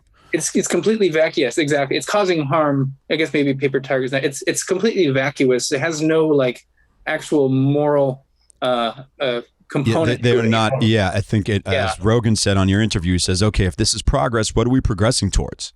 What's the goal? If we're trying to bend the arc of the universe bends towards justice, how is this bending it towards justice? What moral and societal good is being established or being forwarded by this. And when in terms of you kind of gauging the atmosphere there and the tenor and trying to kind of project where this issue is going to go, yes, it does seem like so many, the numbers are in our favor. Your average citizen, or the citizens in general, or observers in general, understand that this is all nonsense. But institutions, which are where the power centers, are taking the other stand, are taking the other position. And it feels like the institutions are trying to jam this down our throats, which is what we're seeing with the Ivy League. I mean, when there was some outrage and there was an outcry about this after the Akron meet, both the University of Pennsylvania and the Ivy League came out with unambiguous statements in favor of Lia Thomas and in favor of transgender women being able to compete in sports in the female category as a matter of civil rights and matter of inclusivity. I mean, I'll read one right here from the Ivy League. Over the past several years, Leah and the University of Pennsylvania worked with the Ncaa to follow all of the appropriate protocols in order to comply with the Ncaa policy on transgender athlete participation and compete on the women's swim team and diving team. The Ivy League has adopted and applies the same Ncaa policy these days. Penn outright said, Penn Athletics is committed to being a welcoming and inclusive environment for all of our students. So this is a dynamic that continues to repeat itself.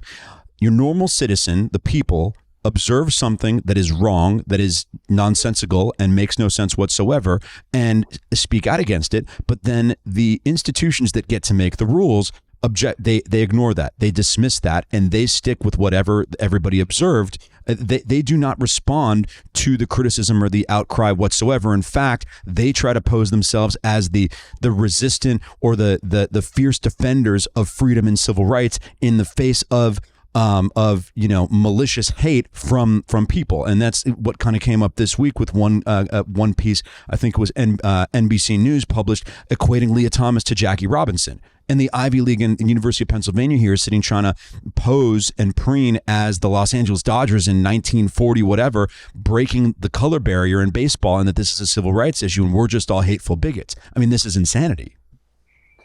There's a lot of really interesting social dynamics going on here. I don't know if you know who Wilfred Riley is. Yeah, he's great. He's a professor. Yeah, he talks a lot about race issues and things, but he has an interesting idea. I can't remember the name of the idea, but basically he talks about, and I think this is playing out largely in this area too, about how you had these really big cultural institutions, the ACLU, the Human Rights Campaign. They put themselves in sort of a precarious situation when they first found themselves, because they are organizations that are founded in order to defeat some societal evil. Mm-hmm. And then as society progresses, as our moral sentiments change and start to reflect the values of these organizations, they get billions of dollars funded into them. Mm-hmm. And then they become so powerful that one day they achieve their goal. They achieved gay marriage, for instance, with ACLU and the Human Rights Campaign. But there's no built-in function to these organizations that turn the lights off and shutter the doors as soon as they have defeated these big enemies, these societal dragons that they set out to slay. Mm-hmm. And so what do they do next? Well, they need to find or fabricate some sort of evil that's as big as the evil they just destroyed, because they have payrolls. They need to keep perpetuating themselves on. So you have corporations that are caving to this because they're just these institutions that are already there, that have this cultural momentum, the ACLU, Human Rights Campaign, that need to stay afloat. And so they will have no problem pillorying any sort of corporation that is not just maximally woke on all these topics. And so this is right now they're caving because of that social force that these institutions have. And it's not going to be until they're sort of deflated of their power and this our cultural memory that we have of them being these big moral institutions that represent all that's good. We need to erode that association. And until that's done, you're going to get these corporations that are going to be continuing to cave in institutions such as, the NCAA. Like, they're not going to stand up to the ACLU and the Human Rights Campaign. That's not a good look to them, even if what they'd be standing up to is actually a huge civil rights issue in and of itself. And it's the tyranny of what did Nassim Taleb describe it as, the tyranny of the most aggrieved. That whoever is the loudest, whoever is the angriest, a small, angry, outraged minority can just overpower everybody else because nobody wants to oppose them. Everybody falls in line. It's less friction, and it's the path of least resistance. Yeah, they're shielding themselves with the rainbow flags. We've all learned are these victims and that they're on the right side of history, blah, blah, blah. Yeah, it was a fascinating way that Naval Ravikant put it. He said that the liberals won the culture war and then decided to shoot all the survivors. It's a good way to put it. And pretty much the massacre of survivors has been around this trans issue that just has no relation whatsoever. The underlying rationale of the gay rights movement, the civil rights movement, of the feminist movement, none of those are translatable to this trans issue, and yet they're trying to. They had to find something that, Douglas Murray, I think, said it. He said, if they can force you to submit and to conform to your views on this, with trying to portray the least immutable characteristic of human existence with something that's fluid, then they can force you and make you conform to anything. Exactly. The biggest strength of the gay rights movement was the fact that it didn't require us to believe in any sort of nonsense. It just sort of asked us to expand what we view as like a legitimate relationship between consenting adults, saying that, how much you love, talking about us straight men, how much you love your wife, imagine that you can love someone of the same sex the same way. And I think they were, on doing a very good, a moral good. The whole trans stuff, though, this isn't just, asking us to just expand our circle of love or something like that. This is asking us to actually take on queer theory and obey these weird ideologies. Oh, it's to deny the basic, deny our basic fundamental understanding of who we are as people. And the idea that people, I get less people doing it these days, but a few years ago when I started to notice this stuff, why do you care? How is this going to affect you? What harm could come of this? I'm pulling my hair out. How do you not see how society becoming detached from its basic understanding of who we are as humans doesn't have harmful consequences? Like, how comically naive must one be to not get that? Yeah, I mean, the bigger thing of reality that you deny, the more you'll see the consequences of that denial just sort of start popping up all around you. If you're an engineer and you have a really bad model of reality, any bridge that you make is probably going to collapse in itself. Now, unfortunately, in the realm of the social sciences, we don't get to see like literal bridges collapsing, but I would argue that seeing something like Lia Thomas become the women's national champion, that's sort of the biological or social science equivalence of a bridge collapsing in front of us in terms of demonstrating the disparity between your ideology and reality. Yeah, and deaths of despair and anxiety, depression, and addiction skyrocketing. But I'm sure this all has nothing to do with each other. But we will circle back to some of the social contagion that I believe is underpinning a lot of this, into a little bit more about the specific myths that the ACLU is trying to propagate about the transgender competition or participation in athletics. And so the other three myths that they put out there that you objected to were about, pretty much trying to convince people that there's no reason that transgender women shouldn't be able to compete with biological women. So one of those was trans athletes' physiological characteristics they claim that the myth was that trans athletes' physiological characteristics provide an unfair advantage over cis athletes. Their claim: trans athletes vary in athletic ability just like cisgender athletes. In many states, the very same cis girls who have claimed that trans athletes have an unfair advantage have consistently performed as well as or better than transgender competitors. So essentially what they're saying is, because transgender competitors don't always beat all the competitors who are of the biological sex that they're competing in, that means they inherently have no advantage. Yeah, this is the equivalent. If you want to make an equivalent argument in something that everyone would just identify as being absurd, that's like saying that it's okay if some people are taking steroids, if they're doping, because people who are doping don't always win, and that's almost certainly the case. There are some people who just have, whatever their genetics, they dope. It makes them stronger than they would have been, but they're still maybe not as strong as the strongest, natural power lifter, for instance. But just because they don't always win doesn't mean what they're doing isn't unfair. And in the case, but there's a slight difference because with doping, you can't really know if they're doping. There's tests you can do, but there's ways to go around the tests. But in this case, we know when a male is competing against females. So we know who are doping essentially. And we're saying just because they don't always win, then it's not a big problem. Well, then, okay, so people who are doping don't always win. Should we allow people to openly take steroids and dope in sports? And then the same thing with children. I mean, there's some kids who could school me in basketball. There's kids who can out bench press me. Certainly they could. Doesn't mean that I should then be able to compete in children's sports. I mean, just because there's some overlap or because these individuals don't always win doesn't mean there isn't an inherent advantage. We don't determine whether someone has an unfair advantage by whether or not they always get first. It's whether or not they're performing better than they would have without some sort of stimulus that they're doing. Or enhancement. In one case, it's doping. In other case, it's having the advantages of male puberty. And so what are those advantages of male puberty? I imagine a number of them point to bone density, musculature, height, limb length, and things like that everyone, just because you go out, you take a hormone therapy for a year, you still spent your entire, you still spent many years and growth phases with those characteristics and establishing a higher baseline for your physicality.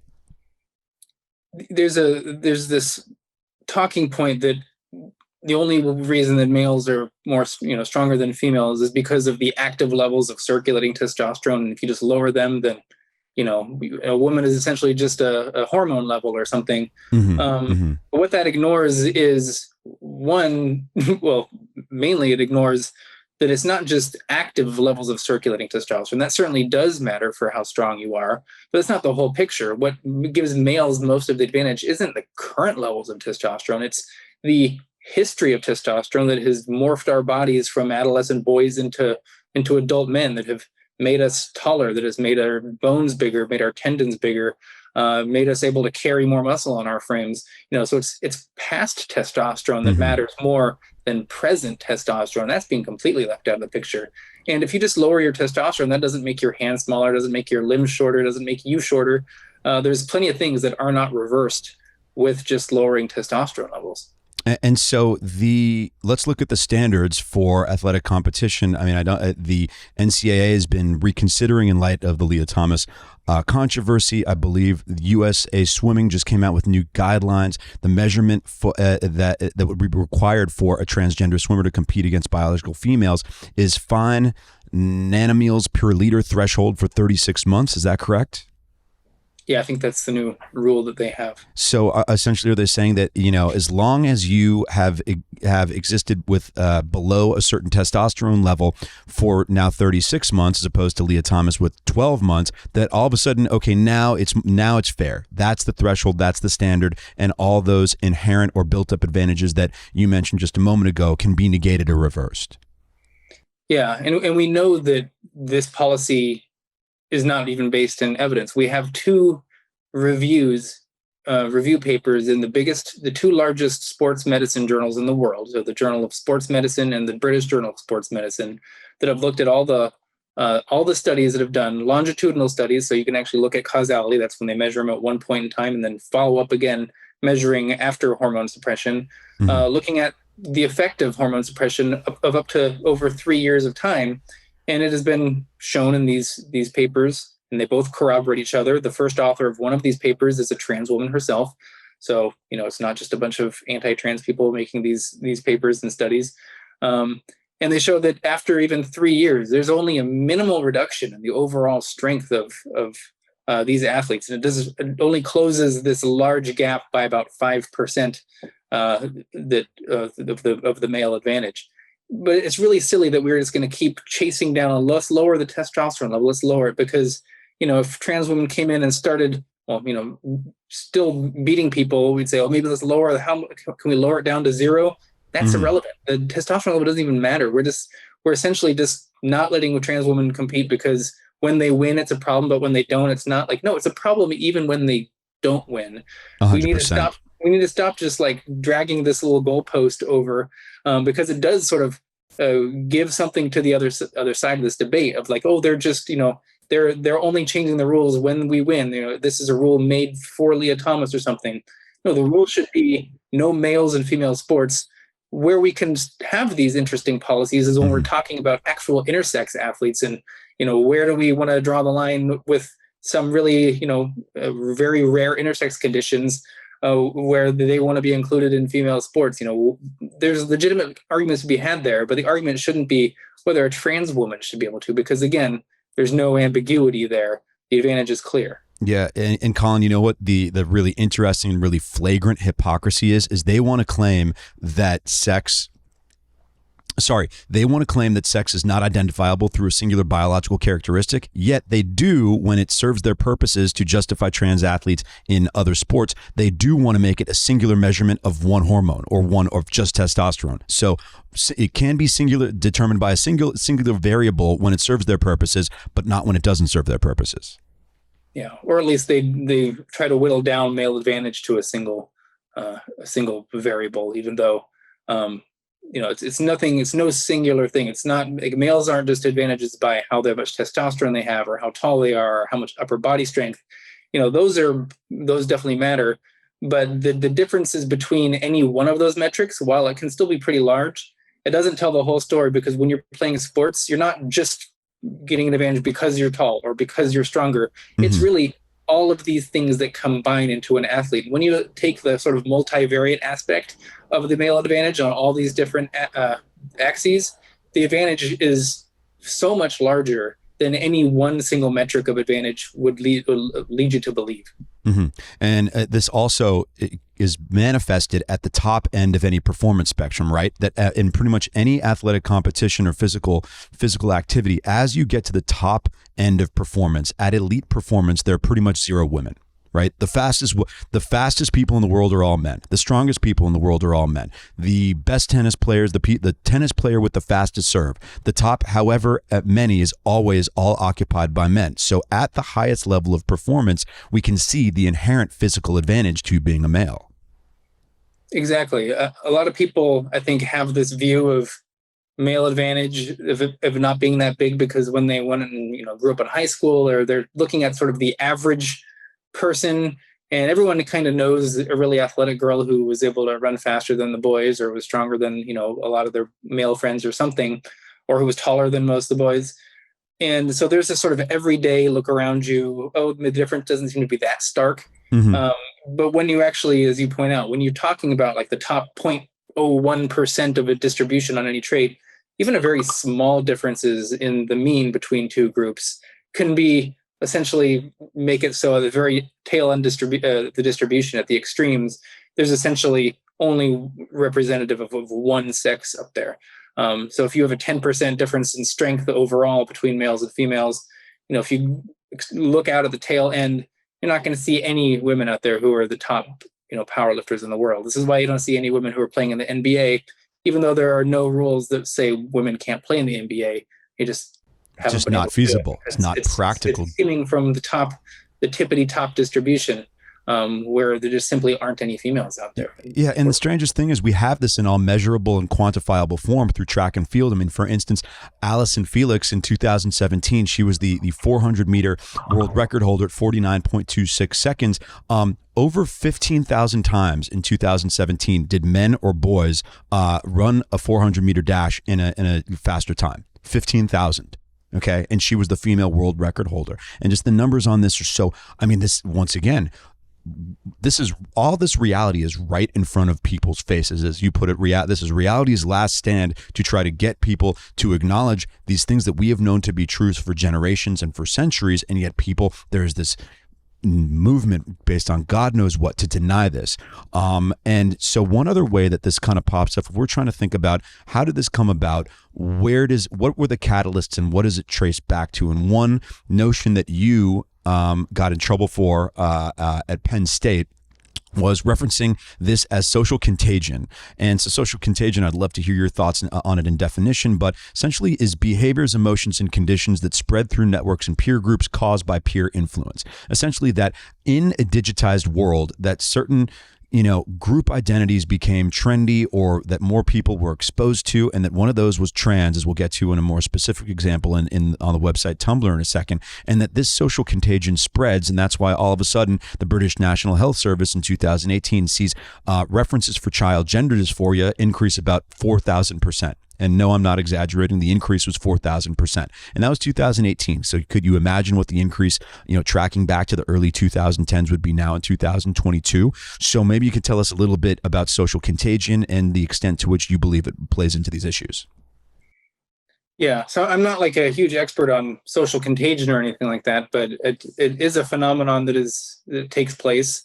It's more prevalent in women and also adolescent girls. This is a phenomenon that's been known primarily in things like eating disorders. There's really good evidence of things like anorexia and bulimia spreading through. There's the social contagion phenomena of cutting that you see taking place mostly in young girls. Mm-hmm. So even if these are like harmful things that people can do to themselves, people always say like, why would anyone like knowingly harm themselves? Or, being trans is really difficult. This is not something people would, wish upon themselves.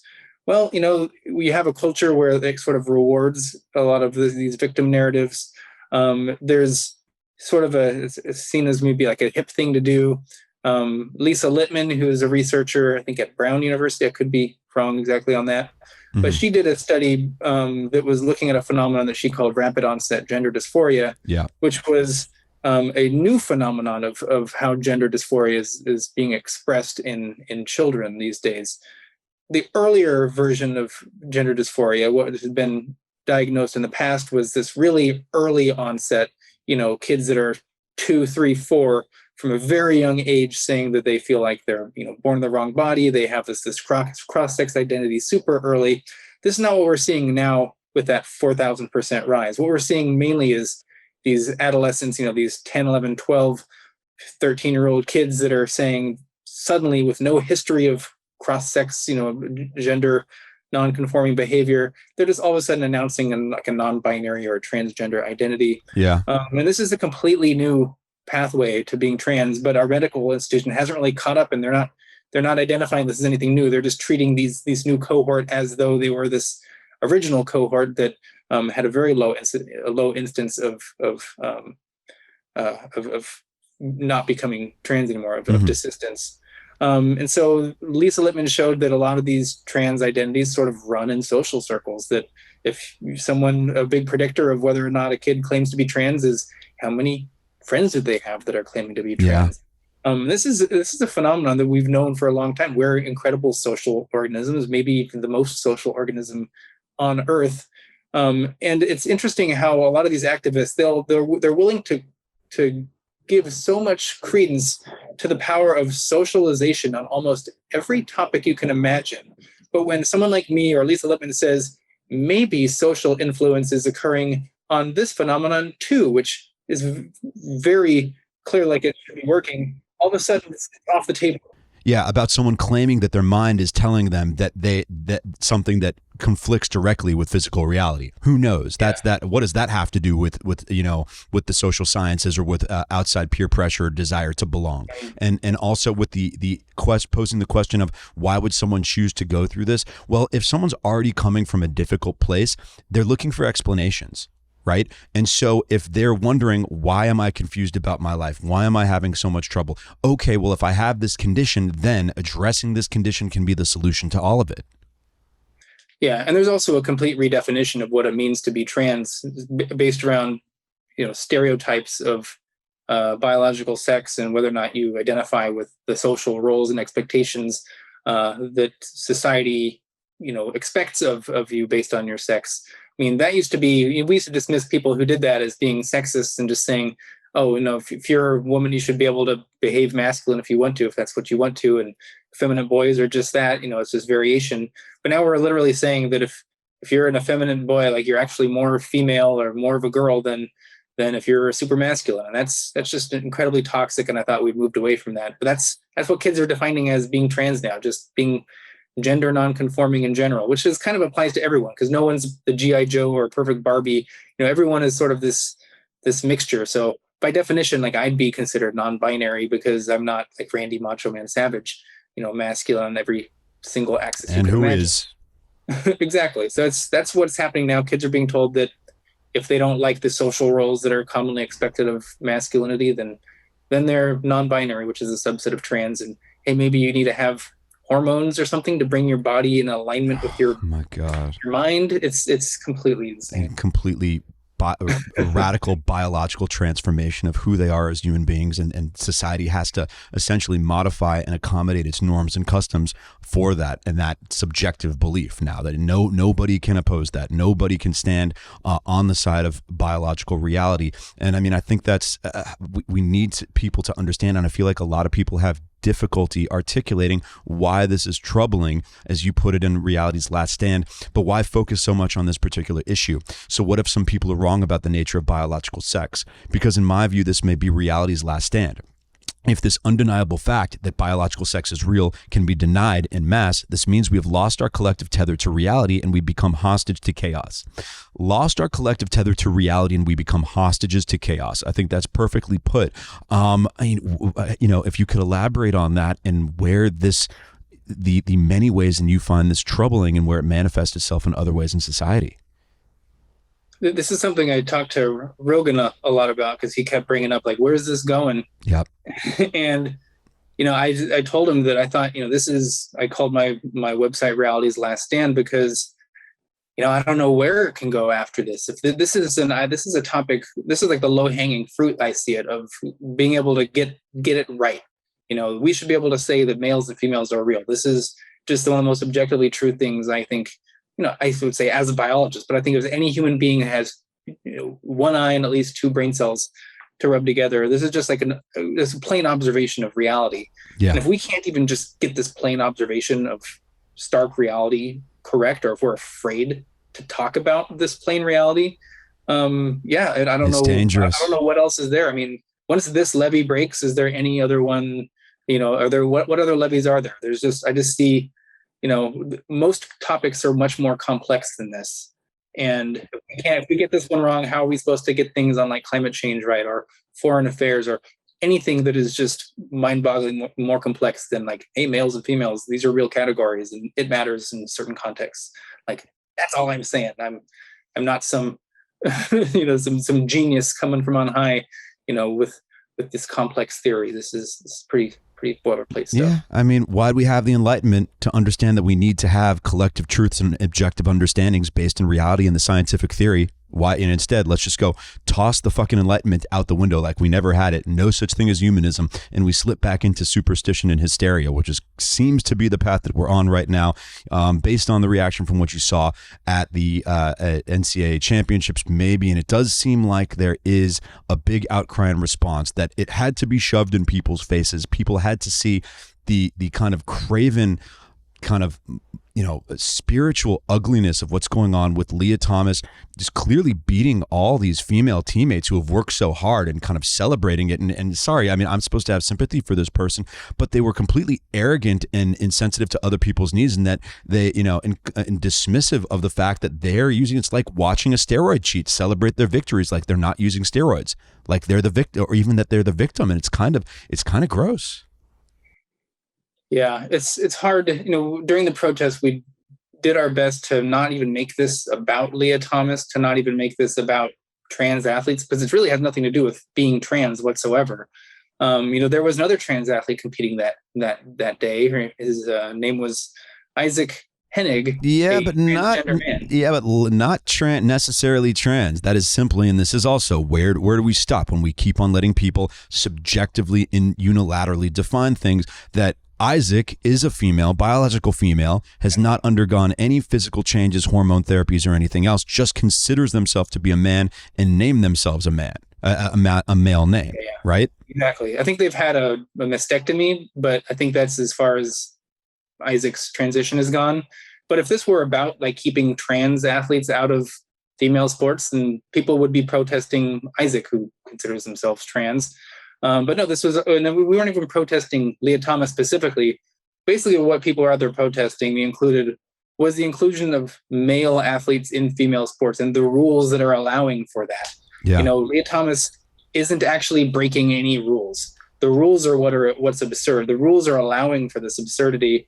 I try to make it less about being trans and about Lia Thomas specifically, and just about like these rules are absurd. I understand that, Colin, but come on, we can't let people off the hook who are knowingly and deliberately taking advantage of those rules for personal advantage, which is what Lia Thomas is doing. Okay, Lia Thomas knows that they have an unfair advantage, and they're utilizing that unfair advantage and giving them the out, the plausible deniability of, well, okay, it's the rules, is like a tax cheat, saying that they found a loophole, except even more craven because you're directly hurting somebody else. Like this is a competition.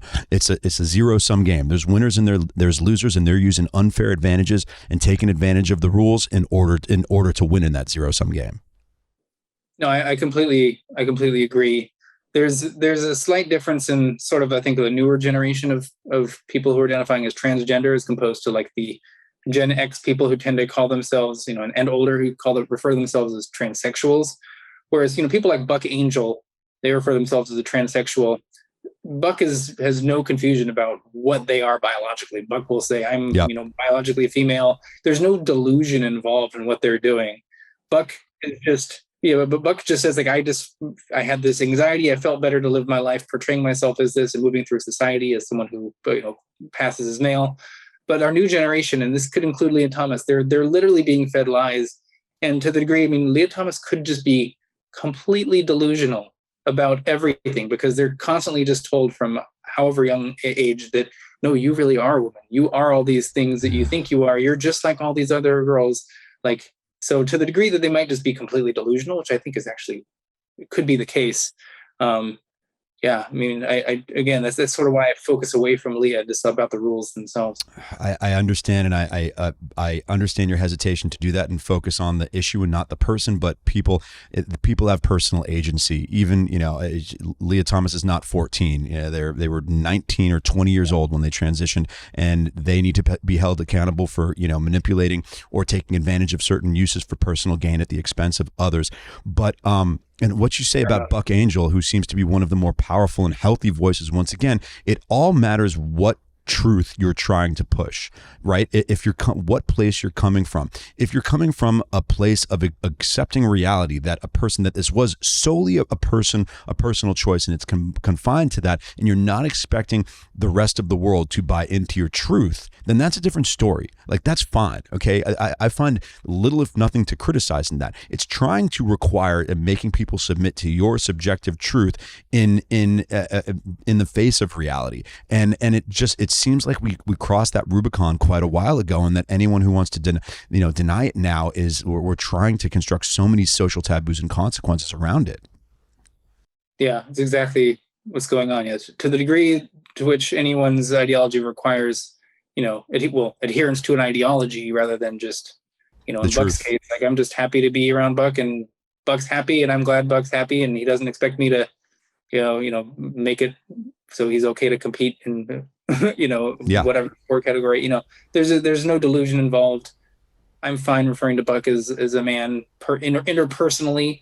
If I'm in a court of law, I wouldn't do that because there's a context for, being socially accommodating and being kind to your friends, not wanting to trigger dysphoria or something. But then when it comes to laws, this is what we're doing now. We're using the language of, social politeness is now going into our laws, and it's allowing women or men into women's prisons, into women's sports, all this stuff. There's a context for being polite, and there's a context for just kind of being the adult in the room and saying what's real and what's delusion. No doubt. And this is all related to your work with Quillette and another topic I want to get into around free speech and freedom of expression. And Quillette, it covers a lot of topics, but is generally known as a free speech publication. And that topic has been in the news quite a bit recently with the New York Times, which had kind of veered away from its principles in defending free speech and traditional journalistic ethics to put their thumb on the scale a little bit more and be a little more restrictive on free speech over the last few years, particularly during the Trump era. And then released kind of its mea culpa, I guess, with the editorial board last week at the New York Times releasing a piece called "America Has a Free Speech Problem," and acknowledging that constructing or trying to create social taboos and punishments around free expression and, any variety of very much reasonable or even semi-reasonable opinions is actually a bad thing. And the reaction to that op-ed was just completely deranged. I think you probably noticed it and commented a little bit about it on your Twitter.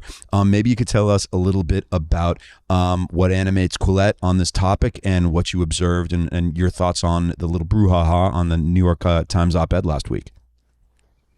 Yeah, so Colette is one of my favorite online magazines, if not my favorite. I worked there, so bias is out there. But Colette is they consider themselves just a champion of free thought. I think their motto is "Free thought lives." They are not a contrarian magazine. They're not just taking the contrarian position on everything that there is out there. They're happy to go along with popular narratives if they think that is the most reasonable one to go along with. Mm-hmm. And they'll publish the articles that I couldn't, of things I couldn't say when I was in academia, like the males and females are real. Plus, the first place I went to when I wanted to have my essay about why I think this is all crazy come out, because they will publish those things. They're very good on things about like human nature and the biological realities. Mm-hmm.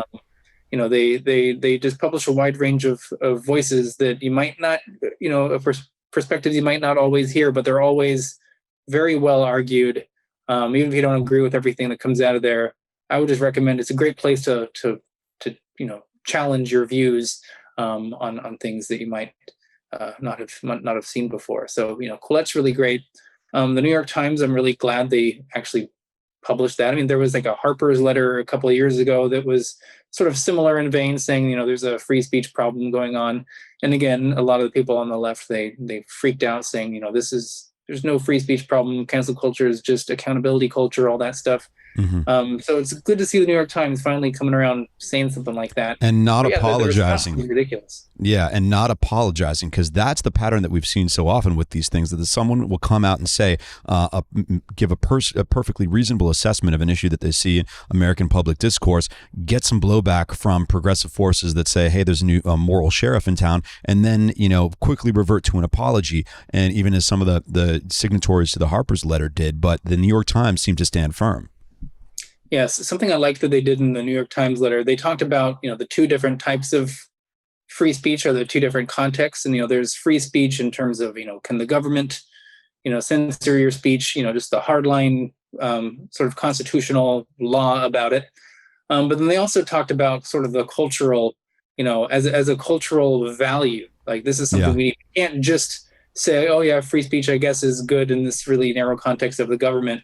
But it should also be just a societal, individual, cultural value that we all have and try to maintain within our lives. Not just, how much can we skirt around this law? Can we have corporations go out there and censor you? It's officially, this isn't actually a free speech violation because it's not the government, it's a social media platform.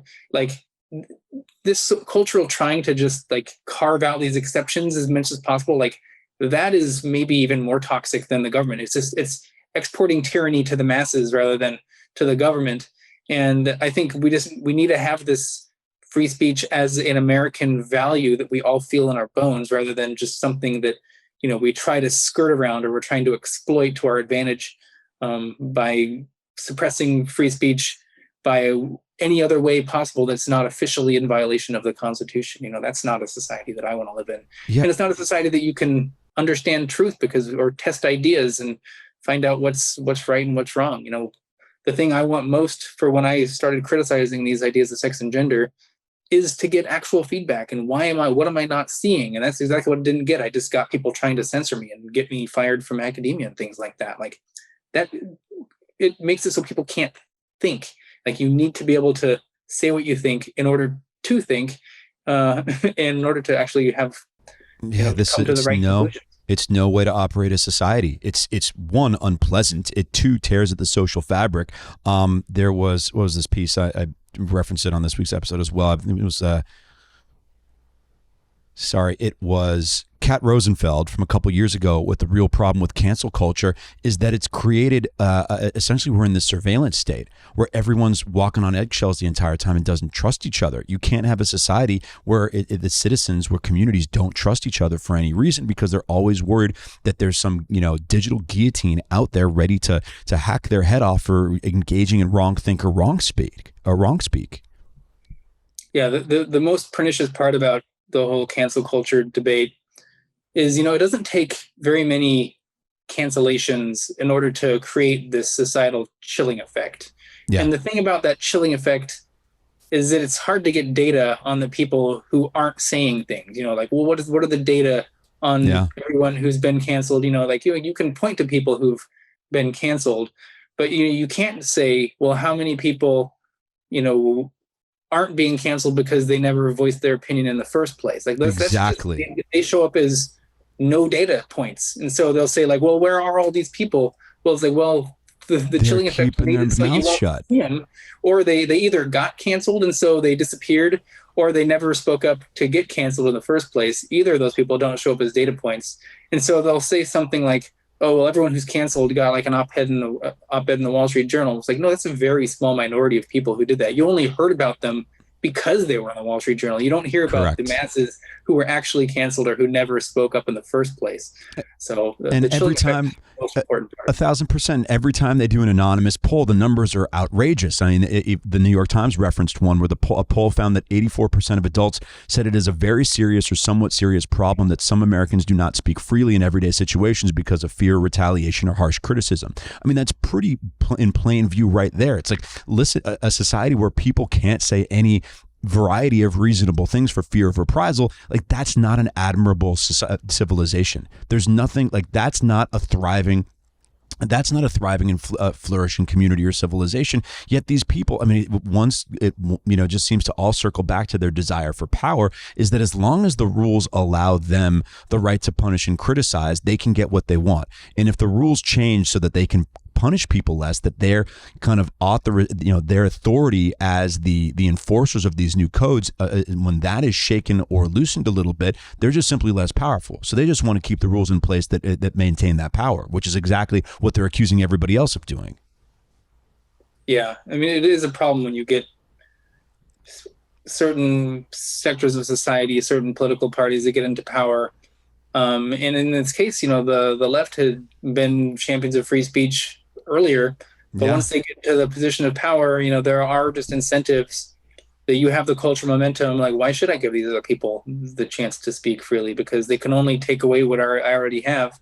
Mm-hmm. And so it is a problem. It's the paradox of tolerance. You're tolerant of intolerance, and then you want to find yourself trying to squash all these ideas. And it just sort of creates this vicious feedback loop where, you're not progressing society because you're using your power to squash other ideas that are coming up. And it gives you just an enormous blind spot. You're surrounding yourself by people who share the same blind spot. And so no one can point it out to you because, you all share the same, the same blind spot. And why I'm so frustrated with the naive types who kind of dismiss my concerns and our concerns about this stuff. Think, they always say the pendulum will swing back. No, the pendulum does not naturally swing back. The people who were able to assume and snatch power by establishing these new rules, they don't just give up that power. The pendulum only swings if you push it.